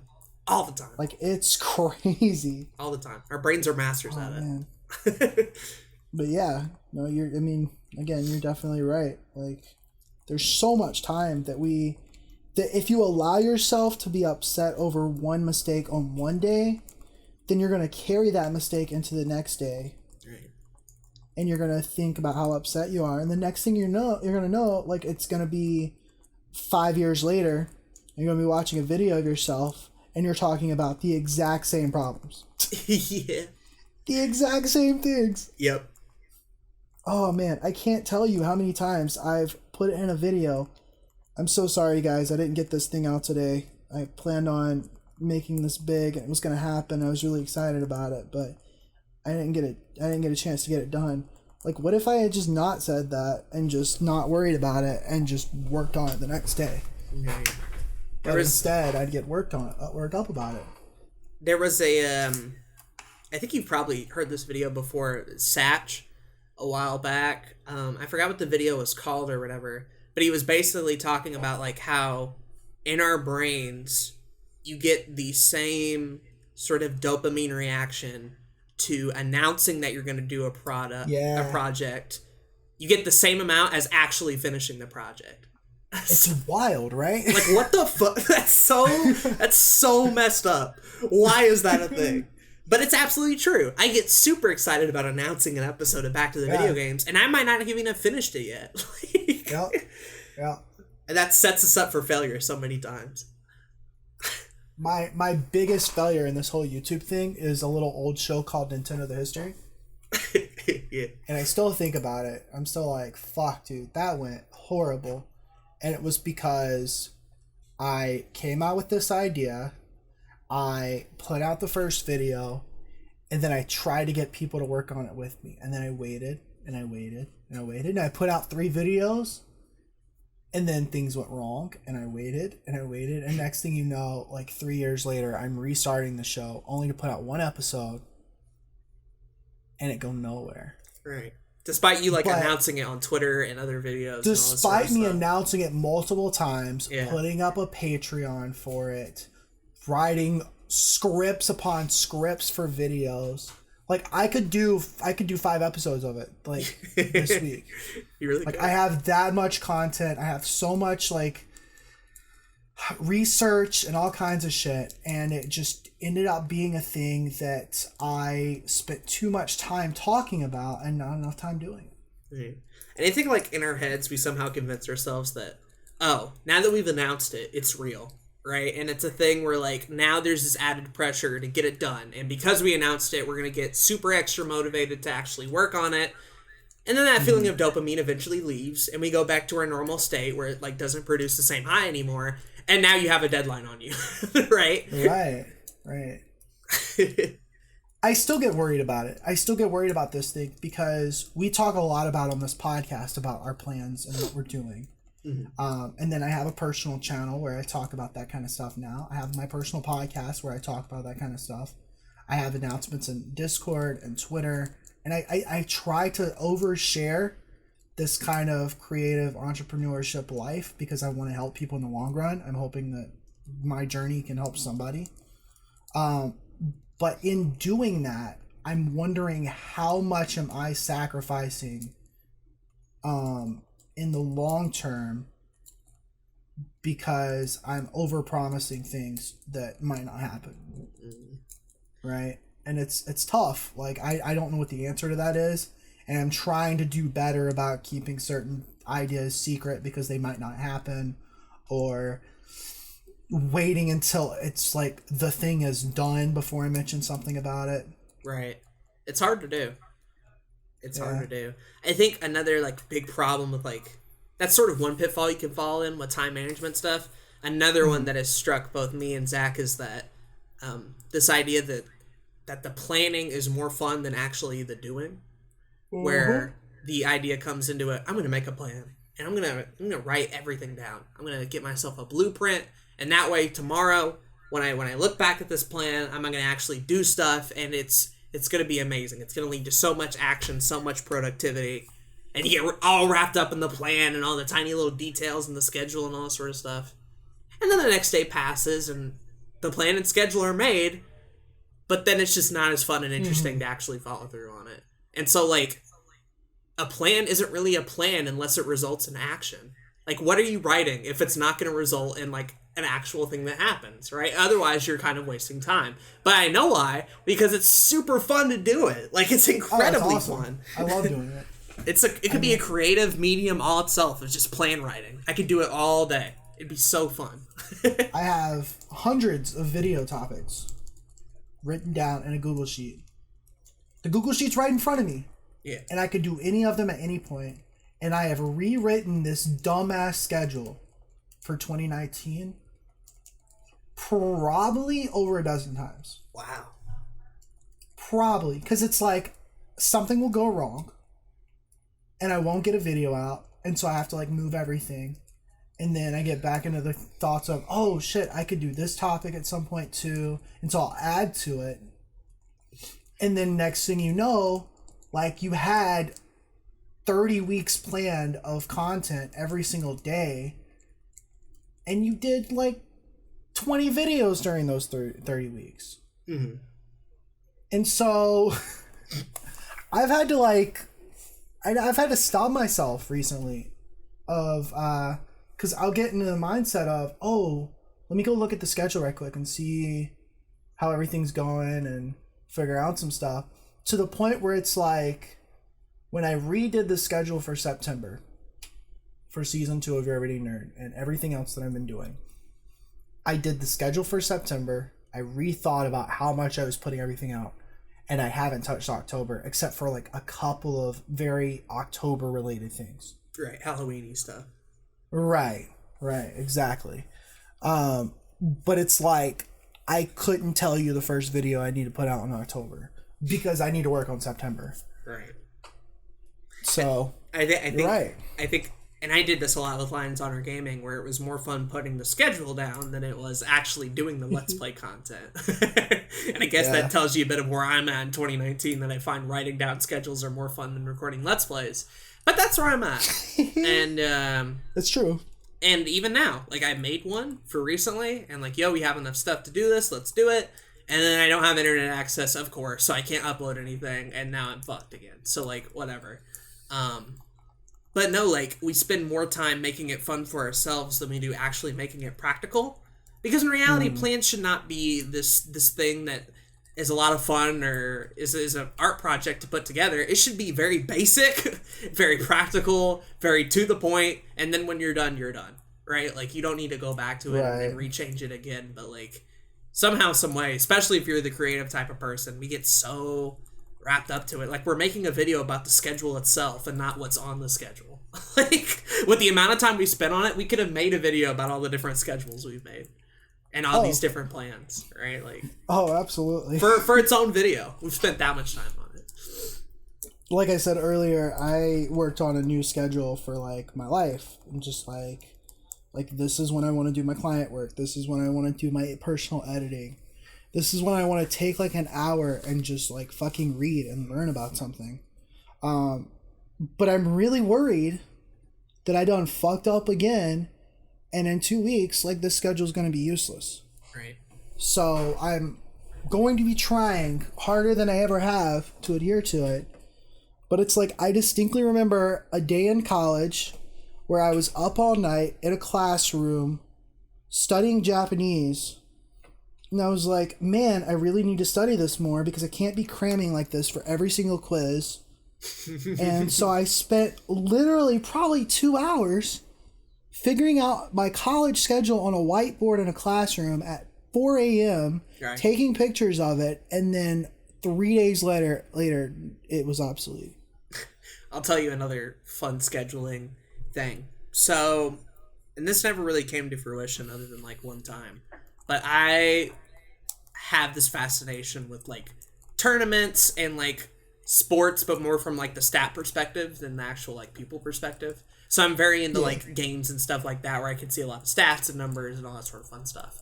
So, I wanted to do, basically, a league, kind of like the monthly battle league, but instead of that, it was going to be Smash Brothers CPUs. So all the CPUs would be organized into divisions, and then they would each have a schedule where they fought each other, and then the idea would be that each week I would turn that into content and would have them face each other and all that sort of stuff. And because it's CPUs, like, all I would have to do is commentate over and just watch the madness. Like, the content writes itself. That's interesting, yeah.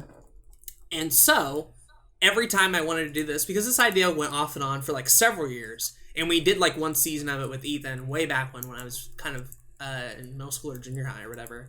But then I would have the idea to want to bring it back, and then I'm like, well, I can't really bring it back until I do the schedule part of it first. And so there were multiple days in high school where, rather than listening to class, I'm over here trying to figure out division and schedule matchups and shit, because I found it to be more interesting than, I don't know, history or whatever. Right. So I would put all this work into the scheduling. I had, like, no shit, like a binder of different pages of all these different schedule layouts and all this sort of shit. And I would have it ready to go. And by the time I put in all the effort to that, none of the seasons ended up happening. I have the schedules to all of them. None of the seasons ever ended up happening. And of course, that later sort of evolved into competitive Pokemon battles, and then Monthly Battle League, and then that sort of idea. And still, with Monthly Battle League, like, nowadays, I don't even make the schedule. I go to a fucking website that does it for you, and it's done, right? And then I don't have to worry about it. I don't have to focus on it. It's there, and then we just stick to it, basically.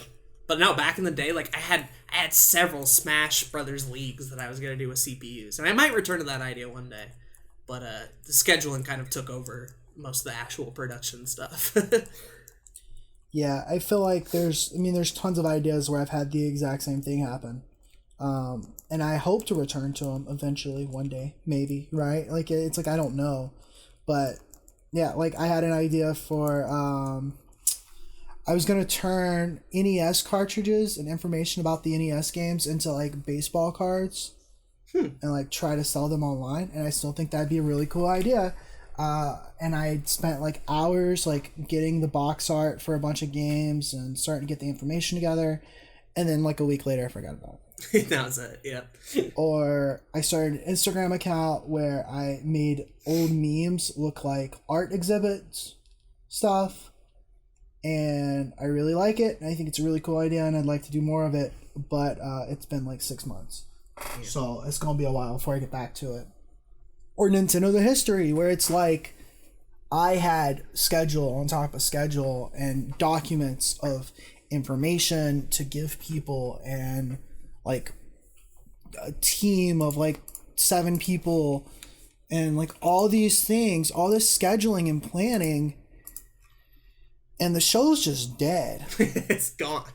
And the hours you spent working on it for the schedule. And the hours, right? Yeah. And even Your Everyday Nerd, too. Like, it was getting ready for season 2. I spent a lot of time, like, originally, all the graphics was going to be a little bit different. I was going to do a lot of other weird scheduling things and format changes. And it got to the point where, like, 3 months later, I didn't have the time to really... I didn't prioritize the time to do all that. But I was tired of not putting out an episode, so I was just like, fuck it. I'll change a couple of small things, but I just really want to put out an episode. So, I guess to kind of turn it back into a more practical thing for people listening at home who are like, oh shit, now I'm scared of overscheduling. Now I'm scared of overplanning. How do I know if I've taken it too far, and when should I stop? What do you think is like the answer to this sort of solution? Like, what's the answer to this problem, you think? I think... when you get to the point where you could have put out something. Yeah, that's a good one. But I know, it's super basic. I think that it's like when you've planned out more than a month's worth of stuff, when you've planned out everything to a T and you're still going, like that's the point where you need to say, okay, I need to actually do the thing that I was going to do. Right. And I think this can be said for anything, not just YouTube and content. Life, self-improvement. But life, right, self-improvement. I know there's a lot of people, and I think this is more practical for anybody than even the YouTube stuff that we're doing for the creators. New Year's resolutions, we talked about them in an entire episode. But it's like when you've gotten to the point where you've bought the new running shoes and you've bought the new clothes and you've gotten the gym membership and you've scheduled out 6 a.m. to 8 a.m. every day on your calendar and you haven't gone to the gym yet. That might be a wake-up sign that maybe too far. You should calm down and go to the gym. Right. But like we get so wrapped into it when we're doing it. A lot of people don't know, right? Like a lot of people are like, no, just a little bit more planning and then I'll go do it. Right? When you get to the point where like you're saying and then I'll go do it, you know, like maybe catch yourself on that. It's a very difficult thing to do. It's one of the things that I think meditation is going to help a lot with, having that mindfulness of what you're doing more often than not. I think is going to help a lot of people there. That's why like so many people are talking about meditation now. Right. That's why I really want to do it a lot more.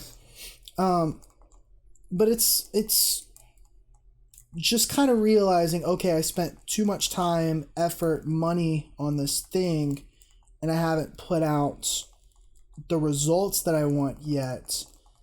Not because I wasn't working hard enough, but because I wasn't almost working smart enough, right? Right. Like we've talked about with content creation, there's some people that will go out there and they'll spend thousands of dollars on equipment and computers and cameras and shit, and then put out 2 videos. And that's it. Call it a day, yeah.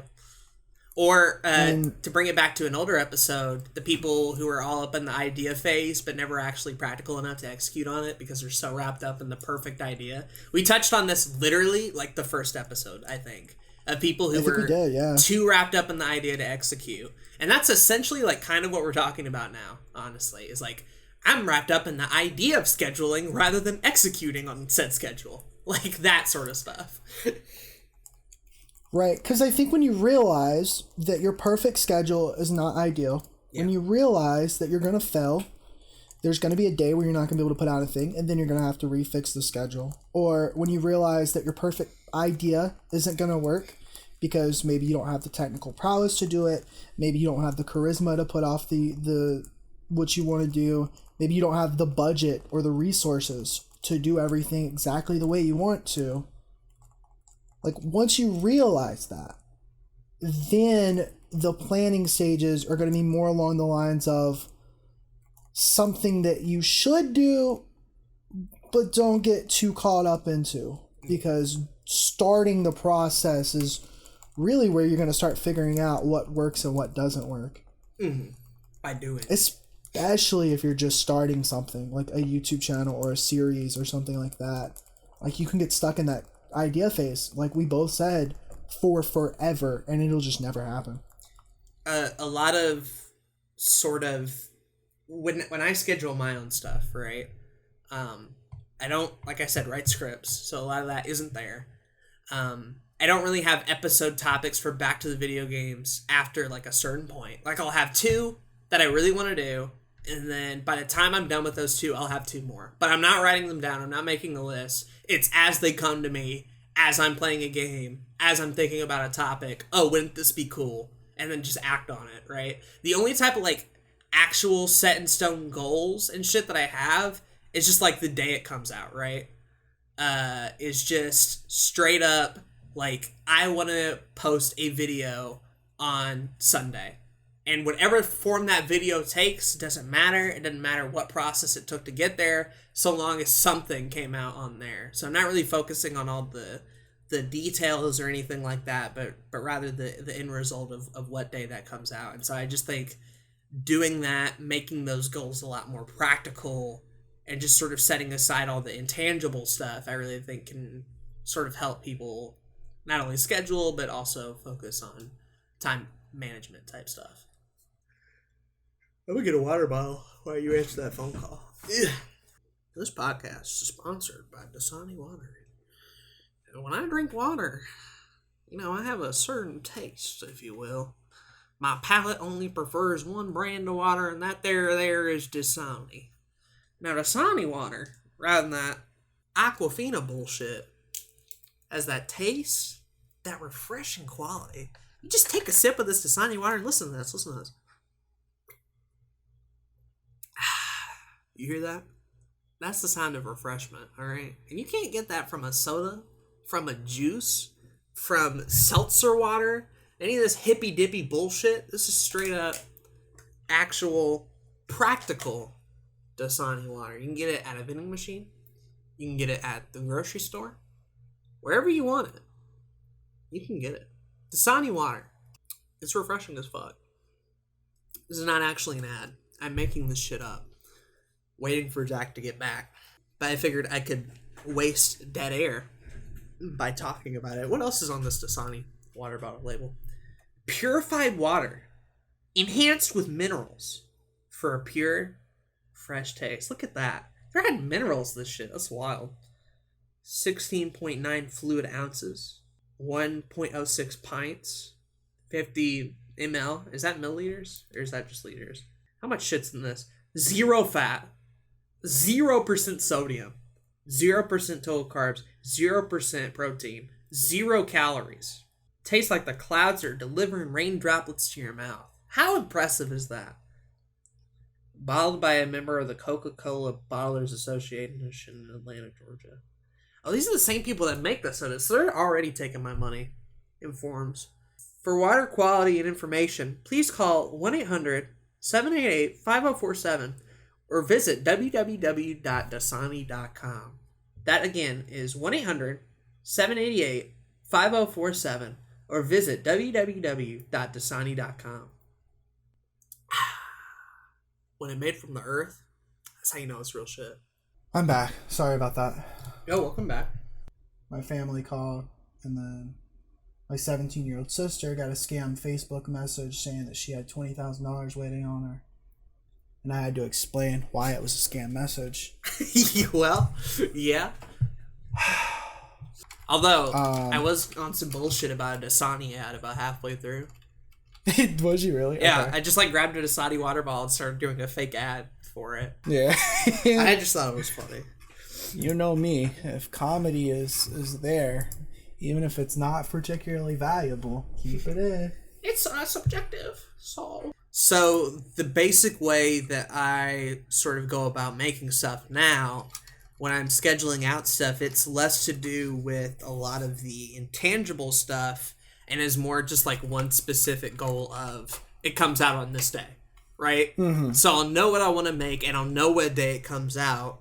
But as far as the content of the video itself, what the episode is about, like all those sort of questions sort of come to me throughout that week. Because I don't do script writing, because I don't like have a bunch of topics listed out, it's very like spur of the moment a lot of the time. And so when I do schedule stuff, the main stuff I'm scheduling is the real practical things of like what series and what day does it come out. Everything else is like I'll go with the flow on it and figure out like what I need the video to be. But I don't really have any expectations or stuff going in about what the video is going to be like once it's all done, because I'm not even sure half the time. Exactly. And so I'm like real down to practical stuff, like Aden on Acre. It comes out once a week. What I talk about, who the fuck knows, right? But like basically I pick a day to record it and I pick a day for it to go up, and that's about it, right? Lions Honor Gaming. What day does it come out? What series and what people are recording it? As far as the content of the episode is concerned, who knows, right? If I can lean into my natural sort of improv-y run-of-the-mouth type stuff where like I can just keep talking for a while and I don't have to write stuff down, if I can work on that skill even more through my content, then I will, and I'll do that a lot of the time.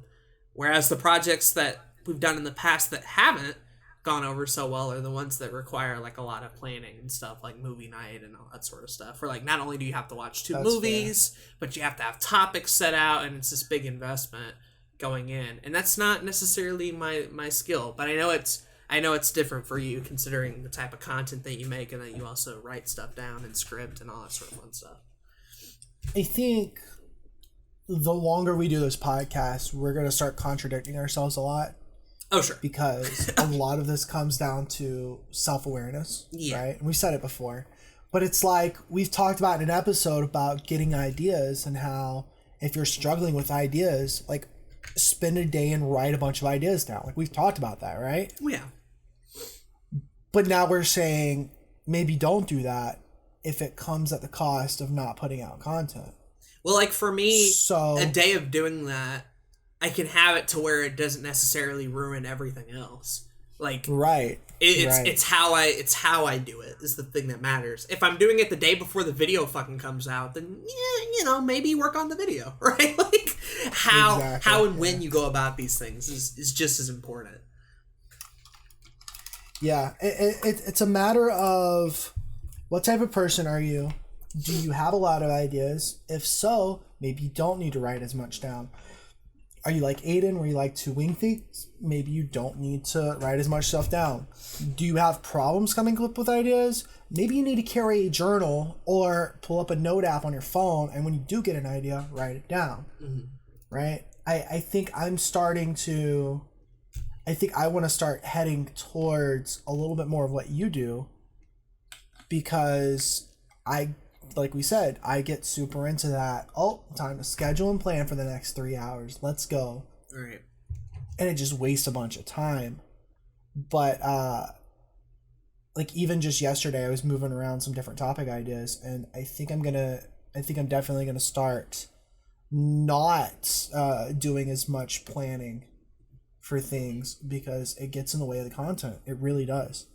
the same, like, I have the same weakness, but it's with group projects. When other people are involved, suddenly the winging it Aden who goes with the flow is now all of a sudden the hyper-realistic planner that wants to have everything done in a certain way.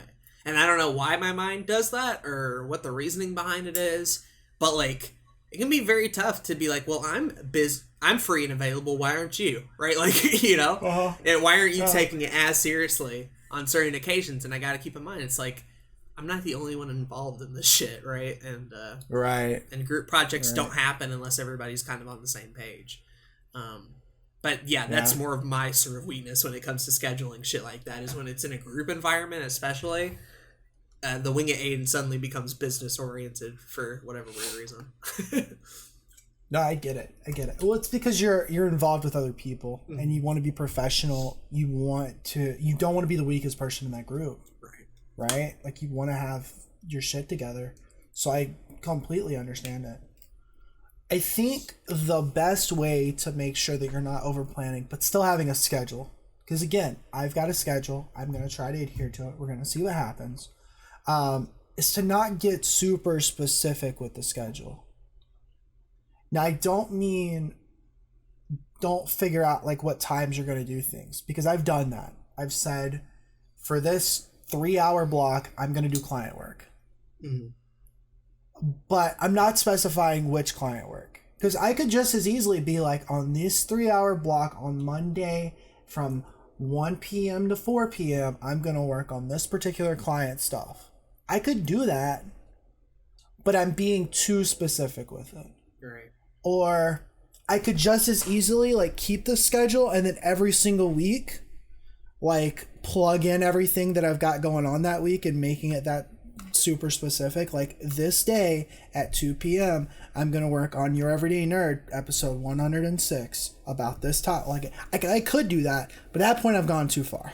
I think for a lot of people who don't have that like time management muscle like trained a lot of the time, and they're just like trying to step into it, they'll get the idea to go super specific and apply to every little detail in hopes that that'll make them do better. When in actuality, what you need to do to build that muscle is to actually do it. And that means making it to a point where it's realistic enough to where you can actually achieve it. Right? Exactly. It's setting up details like that are oddly specific and weirdly like don't go towards your goals in the first place, and are rather restrictions that you set up on yourself for some dumbass reason. Like, those don't help at all. Like we mentioned with the health stuff, it's not necessarily important that we're following each one of these 7 things to a T. The important thing is that we're building that muscle and attempting this shit in the first place. Right.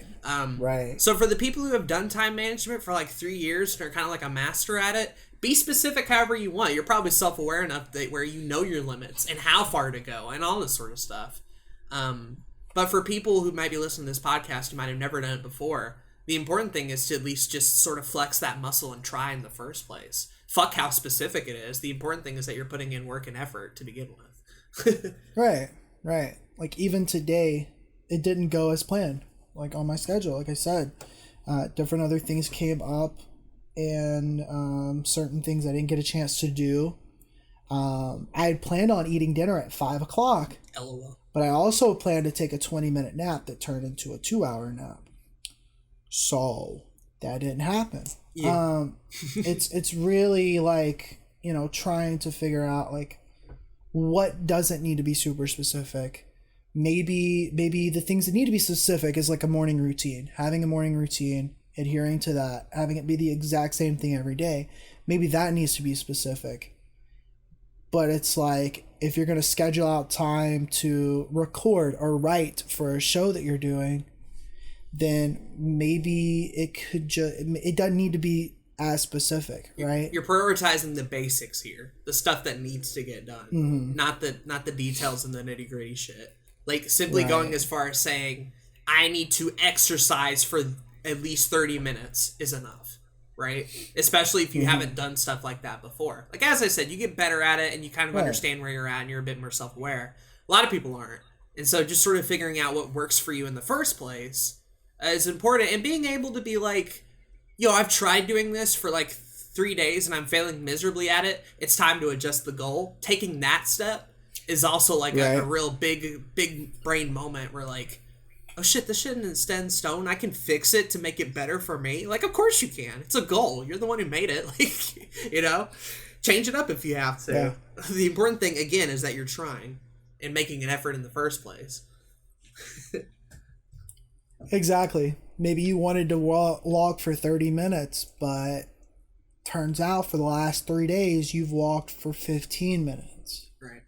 Well, move back that goalpost. Move it to 20 minutes. Try to push yourself a little bit. Or if you're comfortable doing the 15, do the 15. That's still better than 0. Right. And the same can be said with YouTube and podcasts and live streams and everything that we talk about, everything that we do as creators. If you're having trouble putting out a video every week, move it to every 2 weeks. You know, try to still challenge yourself, but not at the point where, we've talked about this, where you're burning out. You don't want to burn out, for sure. Because here's the thing about, like, consistency and all that sort of stuff. Audiences expect certain things. And the reason that they expect those things is because you, the creator, have set up a list of rules that they can expect and sort of an expectation, if you will. Every time you change that expectation and move the goalpost and go back and forth and all this sort of shit, it rightfully gets confusing, right? And most people are not going to be willing to stick around.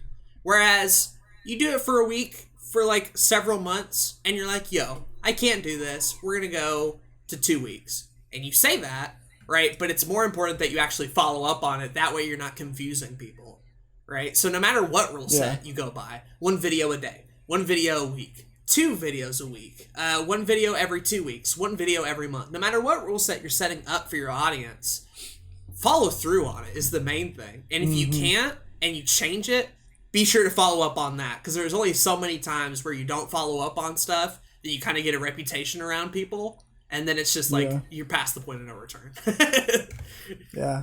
No, I mean, I was thinking, I was talking to Marjak the other day, and he's really excited for my Music Monday series. Mm-hmm.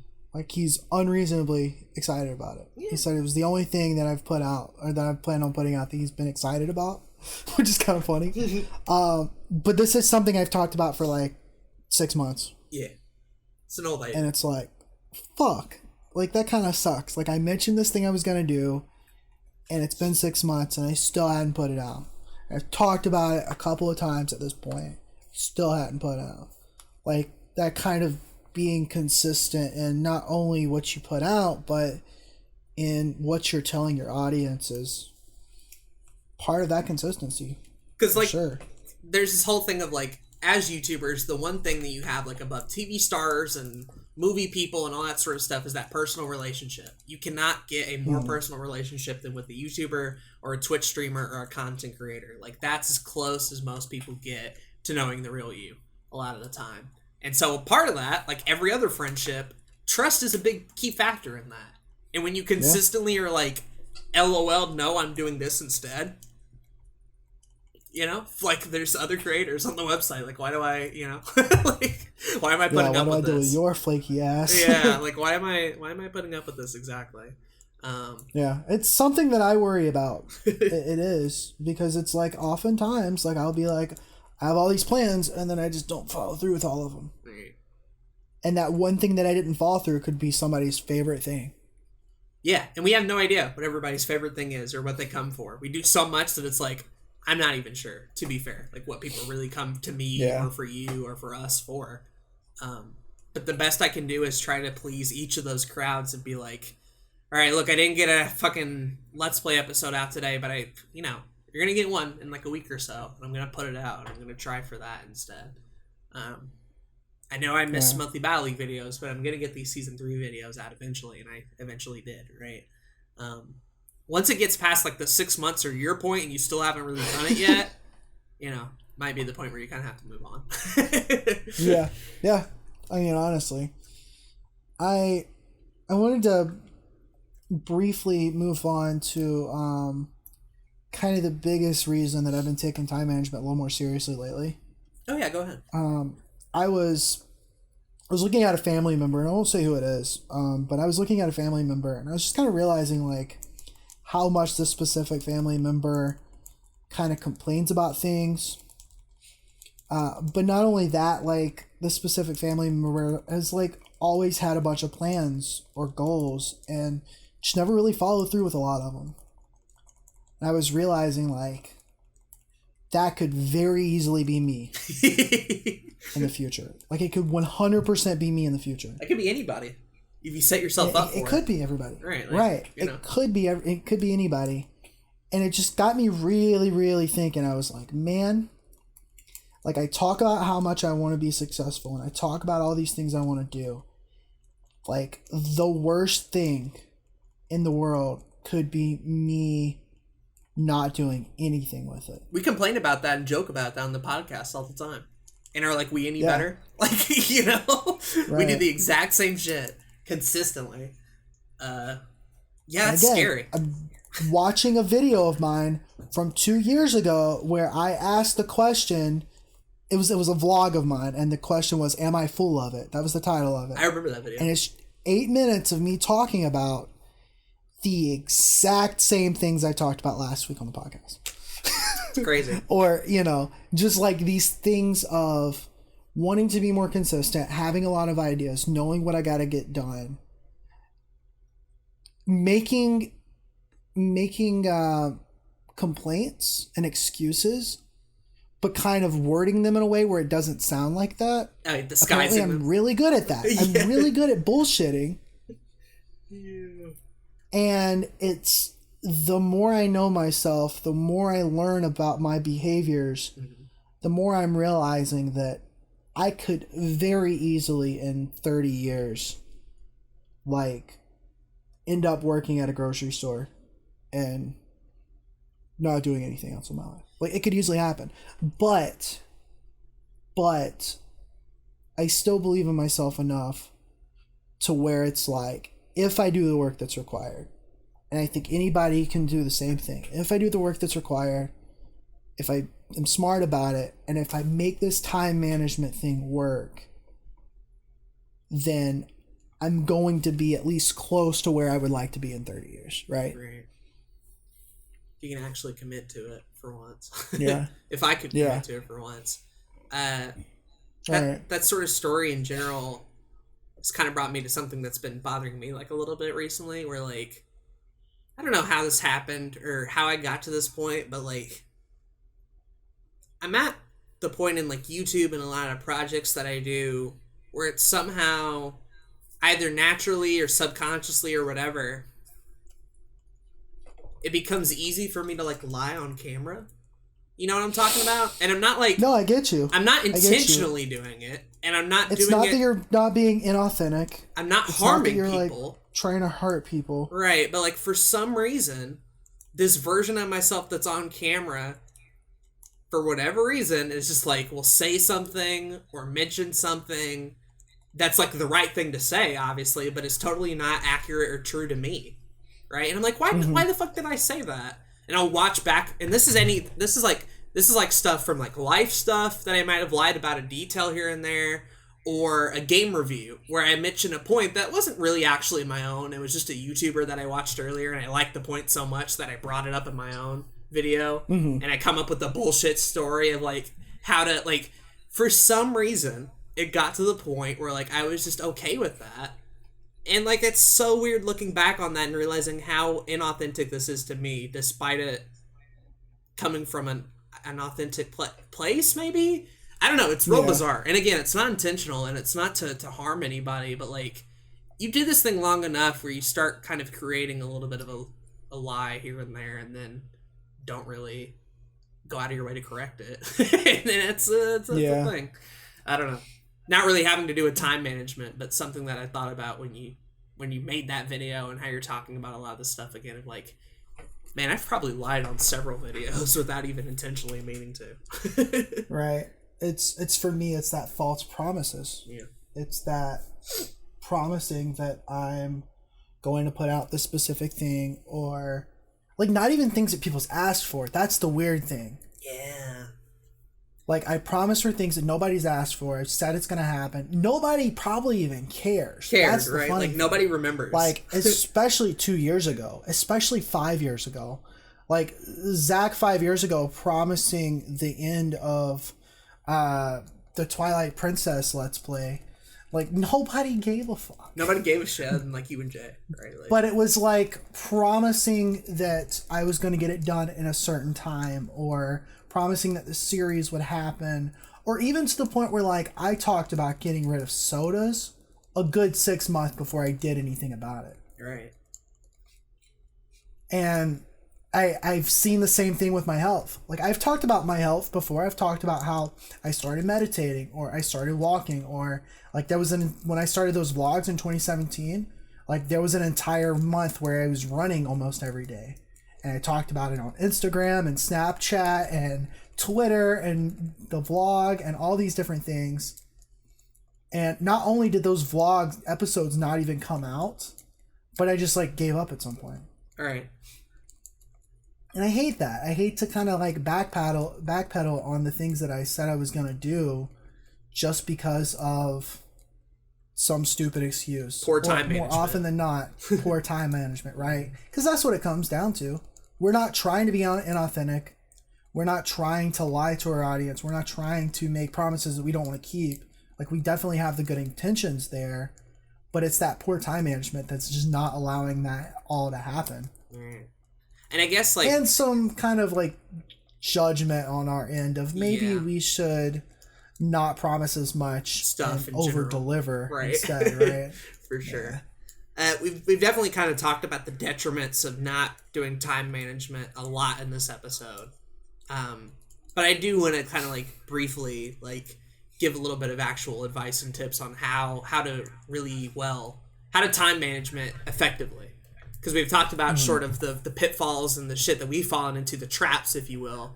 Now I just kind of want to, like, at the end here, give a little bit of advice on how to better time manage our own projects. And this could be specific stories, this could be general stuff, whatever. How do I get better at time management? Right. I mean, we said it earlier. Number one is to audit your time, right? Mm-hmm. Figure out what you're doing, why you're doing it. Right. Knowing those whys are going to help you in the long run. Figure out what you need to be better at, what you don't need to be doing as much, and just being more self-aware in general. The more self-aware I am, like all these faults that we've been talking about, like the more I realize those faults about myself, the more I think I'm becoming a better person. Yeah. So, to help your time management, just kind of auditing everything and being self-aware about what it is you're doing with your time, what it is you want to be doing with your time, and figuring out how to make that possible. I agree. Two, kind of a thing we talked about earlier, is sort of repurposing projects for other stuff. Like, you may not be able to get them done today or now, but you could repurpose them in a format that'll better work with your schedule. Like, ideas are not set in stone. They can change. They can evolve. They can go to many different places. And even though you may have like 1,000 ideas and you can't work on all of them, you can definitely change some of them to better fit in your schedule. And repurposing projects, I think, is a good sort of time management strategy to get more out of your day and to focus more on the projects that deserve your time. Mm-hmm. Alongside that, number 3, micro goals. If you have bigger projects that are going on for the foreseeable future and don't necessarily have a definitive end, creating little goals for yourself, little things to keep you interested in the here and now rather than in the long term, can be sure to help you in your time management and allowing you to work on the show that you really, really like more and more, while also keeping those long-term goals in mind. But like little micro goals to help you along the way, I found it super helpful for those projects that will last for the foreseeable future. Not just that, but I think it helps with motivation as well as discipline. Oh, yeah. Which is really helpful. Absolutely. The next one, and we didn't really talk about it a whole lot this episode because we talked about it so much, but the whole quality versus quantity debate, a lot of people will say, I can't put out an episode of my show every day or every week because it takes too much time to make. Realizing that sometimes you can cut corners that don't mean that the final product will be bad. Sometimes quality is very subjective as long as you've got a base audio and video level of whatever it is you're doing. This kind of advice can also go towards like making meals or doing a lot of things in life. I think we strive for perfection too much, and it can stop our output as a creator. It can stop our time management in general. And so just realizing that consistency is more important at the end of the day, rather than trying to put out too much or trying to make it too pretty. Basically, get practical. To sum it up. Exactly. And then to add on to that, like number 6, like failure is inevitable. It is gonna happen. Readjust when you have to. It's just as simple as that. Your goals and your schedules might not work out immediately, and that's totally fine. Knowing when they aren't working, realizing that, and being like, yo, fuck, I need to change this. Pretty big life skill in general, but also will help you with time management as well. Yeah. My next one is, again, another thing we didn't really talk about because we talked about in other podcast episodes.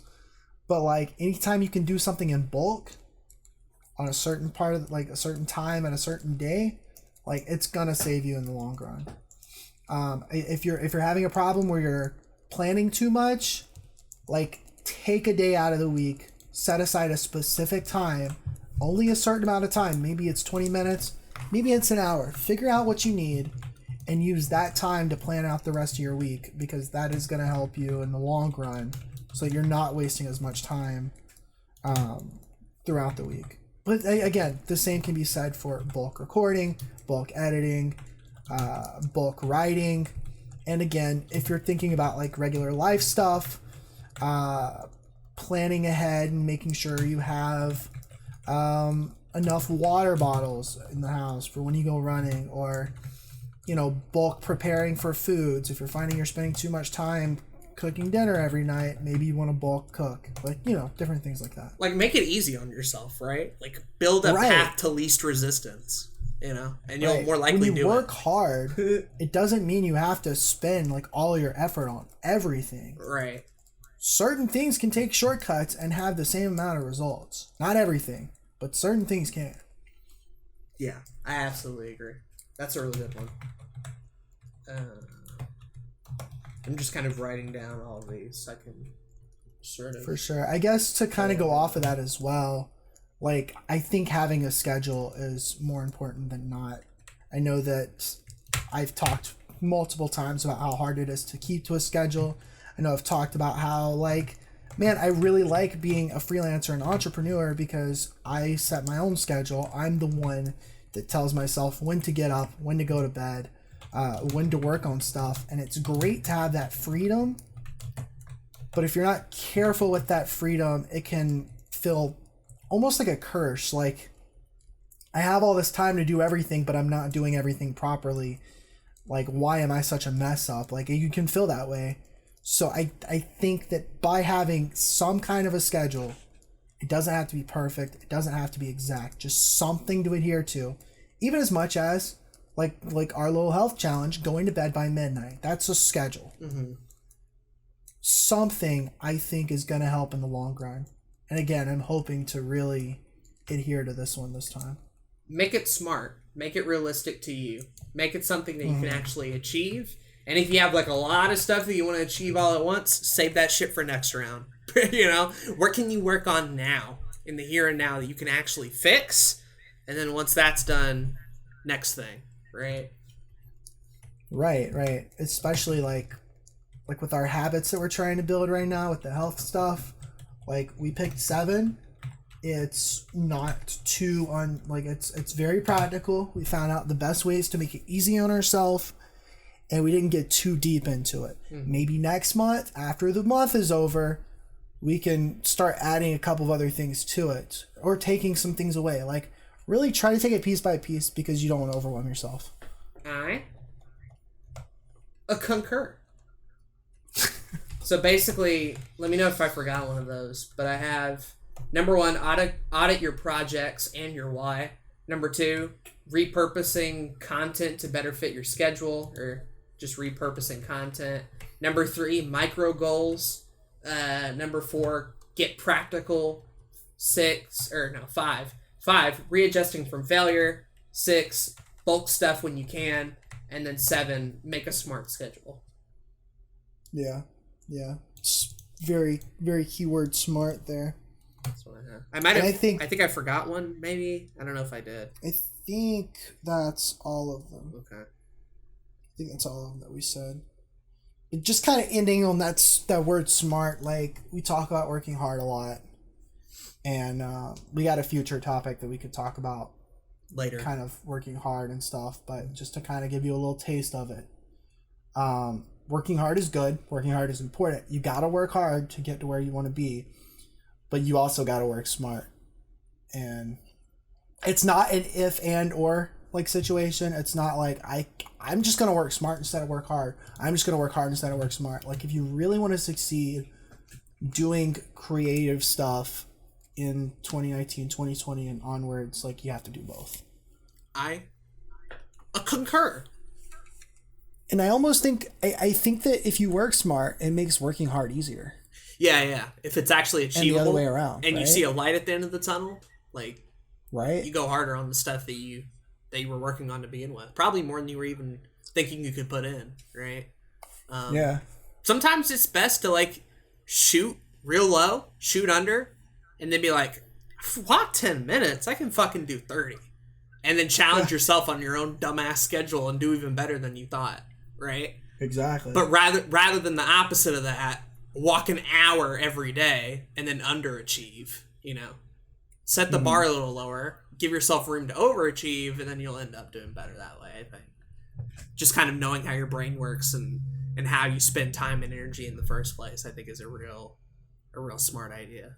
And then, like, just sort of for number 8, like, watch out for the sort of pitfalls that we were talking about earlier. Like, don't fall in love with the schedule. Don't fall in love with announcing stuff, basically. Right. Make smart projects, ones that actually have a livelihood and not just a cool idea you came up with last night. Like, watch out for those sort of pitfalls that we discussed in this episode. That'll kind of keep you off track of your time management goals. Right. A lot of that is just being practical, right? Watch out pitfalls. This sounds like a name of a movie. It should say 4. Are you talking about the Atari 2600 game called Pitfall? I guess so. Is that a good game? Or is it just like, okay? It's an Atari 2600 game. I mean, I guess, right? Like, so you never. It's a game. You never know. Sure is a game. Yeah. Yeah. I guess you're right. But that's for our Atari 2600 podcast. Yeah, coming later this year. I'll give you the date exactly. November. November 3rd. Every single. What day is that? I don't know. What day is that? Every single Sunday. Oh God. Every single Sunday. When this podcast comes out. YouTube podcast. And the Atari 2600 show with Aden Matthews and Zach Snyder. No. We talk about every Atari game ever made. Good Lord. At least it has an end in sight. It's an awful idea, but at least it has an end goal, right? Yeah. That's my thing. I'm like, the fucking mini-series shit, all that sort of stuff is like, I want an end game to some of this stuff. Or at the very least, if I have a long-running series that I want to do for a long time, at least having different stopping points where I can feel satisfied if I never do this again, type of deal. Yeah. I just, you know, I work a lot on a lot of stuff, and I don't feel that satisfaction of finishing stuff very often. Yeah. So. Yeah. By the way, there's over 600 Atari games, so. Jesus. That's a lot. Yeah, and a lot of them are bad. Holy cow. That is way too many. That is way too many. Yeah, and that's just the Atari and the Atari 2600. I don't know about the Jaguar or no. ones. This is specifically a 2600 podcast. We're not... Okay, so 2600, there's only 407. Okay. Yeah. I'm not getting into the 5200 and 7800 and all that shit. I don't have time to fucking play all those games. Most of them probably aren't even like... the lore! Most of them probably aren't even functional. You realize that? Like, I bet like half of these don't even fucking work like they're intended. You probably can't even play most of them. Yeah. Like, I know there's ROMs and emulators, but like, what if you need a weird ass controller, or like the 8-button controller to even get one of them to work? What am I supposed to do there? I can't have a guide out for an Atari game, guys. This is too much. But that's... You know what's really funny, though? What? Like, the Atari is so out of style that it had its nostalgia boost like 5-8 years ago. And then it ended, right? Like, we're not even... So it's not even practical to talk about it. We're not even nostalgic for it anymore. No. That's how I'm going to feel about NES games once, like, the 2020s roll on. That's what people are already talking about. They're saying we're done with NES games. Let's move on to SNES and like Game Boy and stuff. Yeah. And I don't know how long that stuff's going to go for either. Because right now, we're in peak GameCube, Game Boy Advance type era. And then Wii eventually, and then I don't know. Will the Wii U get a nostalgic period for it? And probably not. No. And then the Switch, obviously, all the games are on the Switch. The Switch one will be hype. I'm ready for the. I remember when I could play my games portably on the Switch. It was a good time. It was a good. We're all just boomers. Anyways. Fair enough. But do you have any more little? We have 8 sort of tips for time management stuff. I think that's all I can think of right now. But I'm sure we talked a lot about a lot of these, and there's probably some things that we kind of mentioned that I can't think of again right now. Right. But I do think it comes down to just being smart and practical about it, right? Yeah. Being realistic with yourself, understanding what needs to get done and everything, and all that, which we've kind of already touched upon before. But I like how we kind of took it in a 2019 direction where we're kind of tying it back into all the projects we do, which we didn't really do the first time. How even making projects and that planning stuff goes into this sort of scheduling thing to begin with. Right. And sort of the pitfalls I feel like we talked about this time were a lot more interesting than the ones we've mentioned in other episodes. Because we've seen a lot of good content, like Satch and Matt Diavella and all those people really have opened my eyes to all that sort of stuff. There's a lot. That's true. There's a lot of good time management content on YouTube. If you want to learn that in that field, there's a lot to watch. Let me stop you right there and say, don't watch time management YouTube stuff, because you'll just watch that and you'll just waste more time. You'll just get nowhere. If you're smart about it, you can watch maybe 2 videos, 2 or 3. That's true. Right. That's true. But it is very easy to get into that particular pitfall of just spending a lot of time on self-help. Right. And then not actually helping. Productivity content. And then not actually doing anything in the solution. Right. Yeah. It's tough. We are, as a species, probably the most impractical bunch. At least monkeys and toucans, have biological wiring to get the shit that they need to do done. Monkeys know they gotta eat, and they know they gotta keep their friends alive or whatever, and they'll fucking, biologically do that. Whereas we're we kind of have all the basic survival needs put aside, and we're good with that shit. Now we're dealing with, bigger, more esoteric shit of, jobs and taxes and societal stuff. We're also super irrational, because we'll be hungry, and our body will say, go eat, and you'll be like, but I'm in the middle of a video game, so you're gonna have to calm down. We probably come up with more excuses than any other species on Earth, probably. So yeah, we're also the only species that doesn't sleep when we need to. Yeah, a monkey's just all right, time for bed. This is it. The act of sleep deprivation does not exist in nature, except for humans. We do it to ourselves. It's wild. Which can be a good thing or a bad thing, right? Because we have so much stuff available to us now that the act of not sleeping sounds reasonable to us. But if again, if you're a toucan and you ain't got nothing much to do, but a few goals, and then you go to sleep at the end of the day, why are you gonna have sleep deprivation to begin with? Yeah, pretty much. Unless your life is in danger. I guess, yeah. The adrenaline but rush even then, I think kicks in. Yeah. Go crazy. Anyway, that's an interesting study. How many animals have died because they were sleeping? How many animals have died from vape-related diseases? That's a good question. Apparently only 6 people so far, but we don't know how the animals are being affected by the vaping, so that's the question I want to ask. There we go. I know this is off topic, but yeah. Are we surprised that happened? Is that supposed to be the reaction? People have died from vaping? What? Because I hear people being this wasn't supposed to happen. That's surprising. How did people die from this? Whereas I'm yeah, but there's still nicotine and smoke going into your lungs. Yeah. I get it that it's healthier than smoking, but like the result is gonna be the same, right? Like, why are we surprised at this?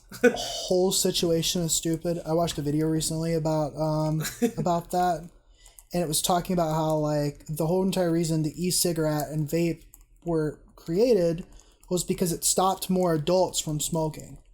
So like we had the lowest amount of smokers as adults in the United States. I want to say like 2014 or something like that. Don't quote me on that, but I think that's what it is. And then the problem with it is that kids started seeing it and teenagers started seeing it, and they started getting a hold of it, which would then get them into smoking regular cigarettes, and so that number went back up. And so the problem that we're having right now is that it's good for adults, because adults that have been smoking their whole life, if they go to that, it's significantly healthier, but it's bad for kids because it's, smoking is bad in general. In general, right. Like, and it's like, it's still bad for you, but it's just not as bad. That it puts lawmakers at a really weird situation where it's like, they could ban it entirely, but then that would get more adults to start smoking cigarettes again. Right. Or it'll be like a thing where like, oh, now it's illegal. Now it's even cooler to vape than it was before. Right. And so we've got like these anti-vape ads, and that's confusing adults too, because they're like, well, I thought this was better than smoking. I might as well just go smoke again. Right. And then we don't want that either. So like, yeah. Which is why that is one of those really weird situations. Which is why the real answer to this question is weed. Weed, all right, like they ain't got no nicotine. It's not a cigarette. You do it like once every once in a while. You get a little high, and then you're done, right? Like, cigarettes don't even get you high. What's the point? What's the point? Yeah, I don't understand it personally. You don't even get a buzz. I've never smoked a cigarette, so I don't understand it. I've heard it's like supposed to be like a nerve pill kind of deal, where like it relaxes your nerves or whatever. But I don't know. All the people that I know who smoke are more angry. So. Right. So like, is that really true? I don't quite understand it myself. Is that really true? We're rebranding this to another smoking podcast. Yeah. Just talk about tobacco. That might be a good one to ask Calfro. We should ask Calfro when he's on about that sort of situation. I think he'd have good opinions. Calfro is very green. Yeah, he's a green boy. He's a green boy. Very green man. Anyways. I think we had everything to say about time management. There's any final words, I guess, on the subject? I think I'm good. I think I'm good. Again, just kind of be smart. Yeah. Don't be a dum-dum. Don't be a dummy-dum. Nah, I really want, if you're listening to this podcast and you're one of the few people in the community that does that, please help me like keep with this kind of schedule that I'm trying to do. Like, ask me about it and keep me accountable, because it's something that I don't think I'm gonna get anywhere close to where I need to be if I don't start prioritizing this time management a lot more. Sure.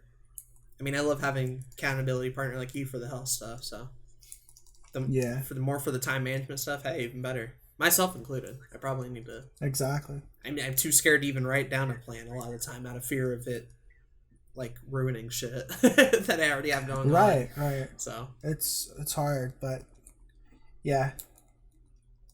Yeah, I'm hoping it'll go well. Me too. But yeah. But anyways, that'll do it for this good old time management topic. We still managed to go over 2 hours despite the break we had.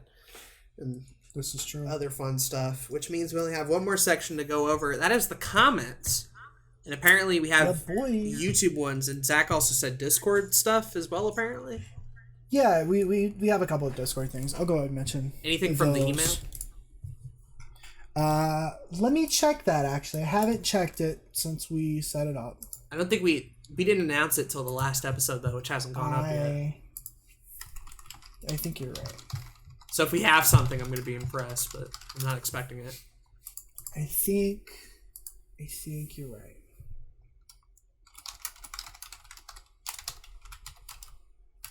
Let me see if I can get the password properly. There it is.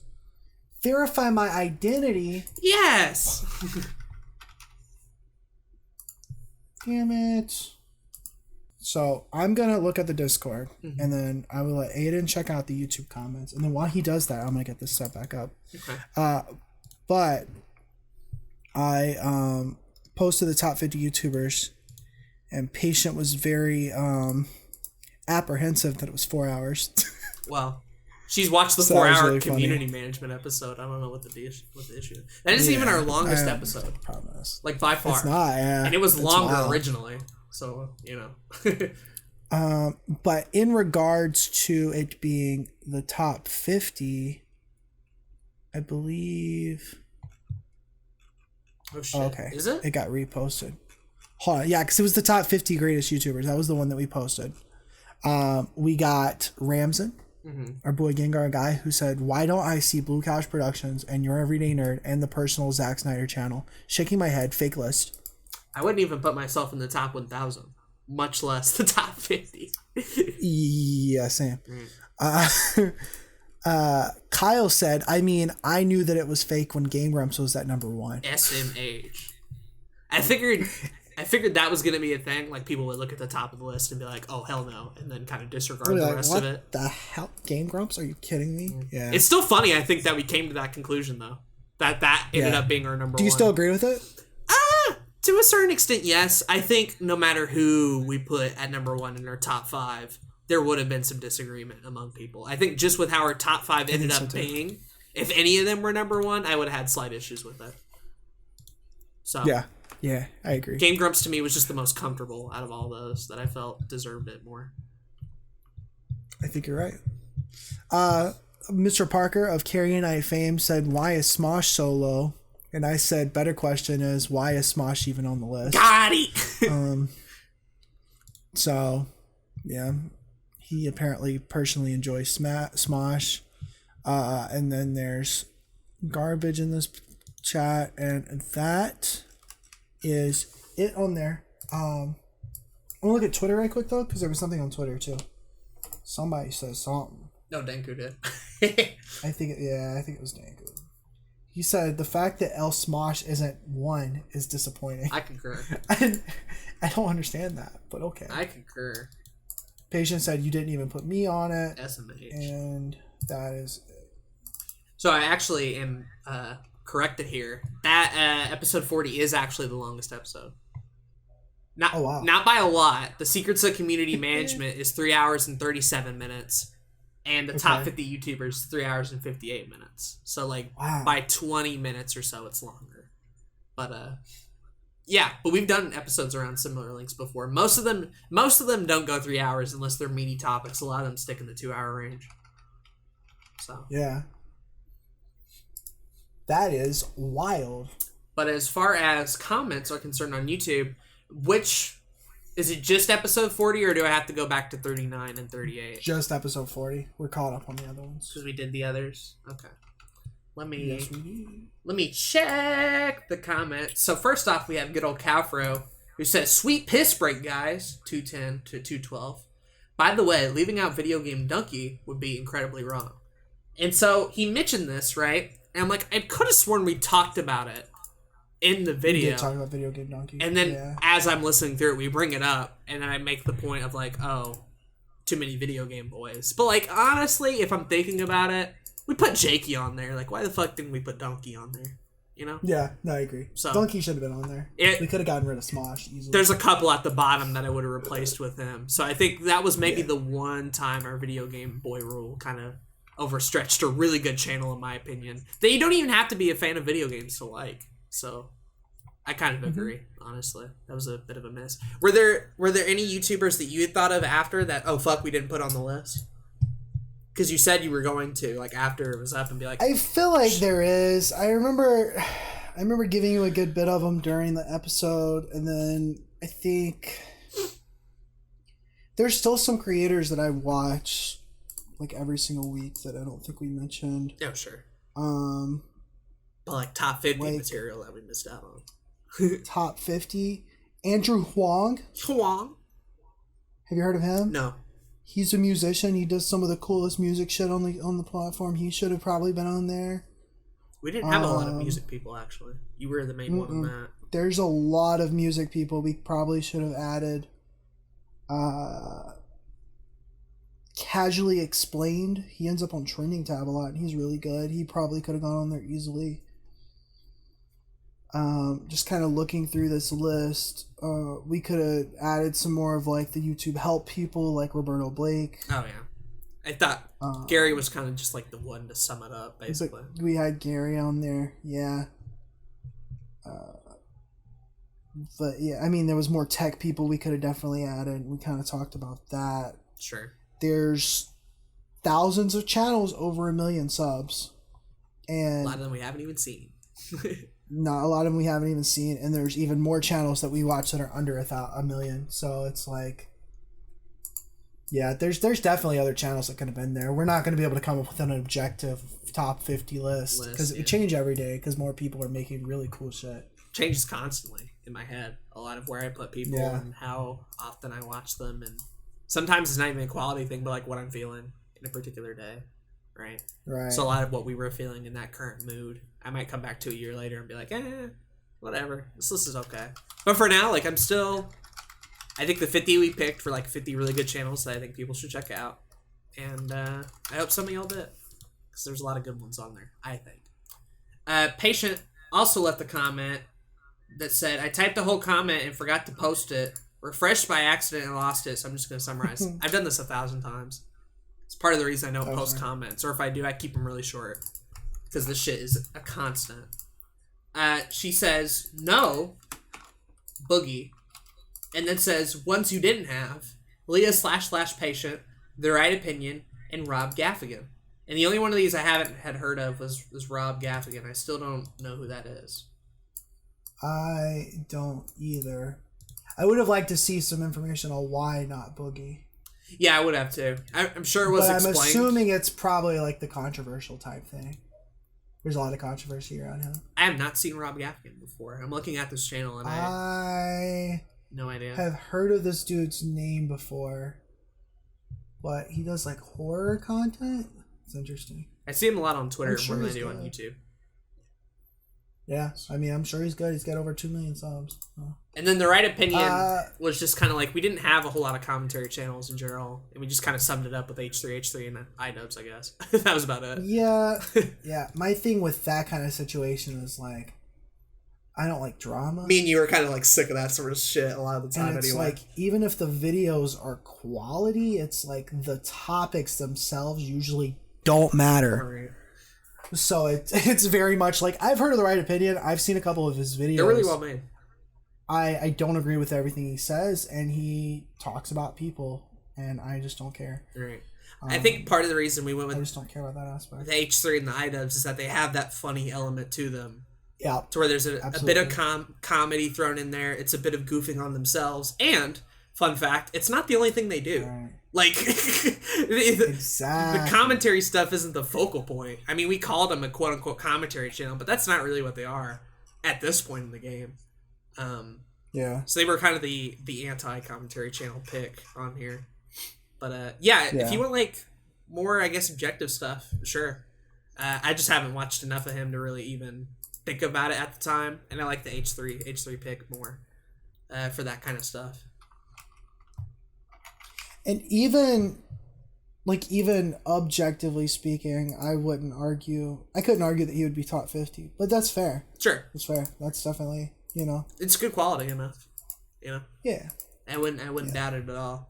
And then again, like you, I'm wondering why the no on Boogie thing. You think it's just controversy stuff?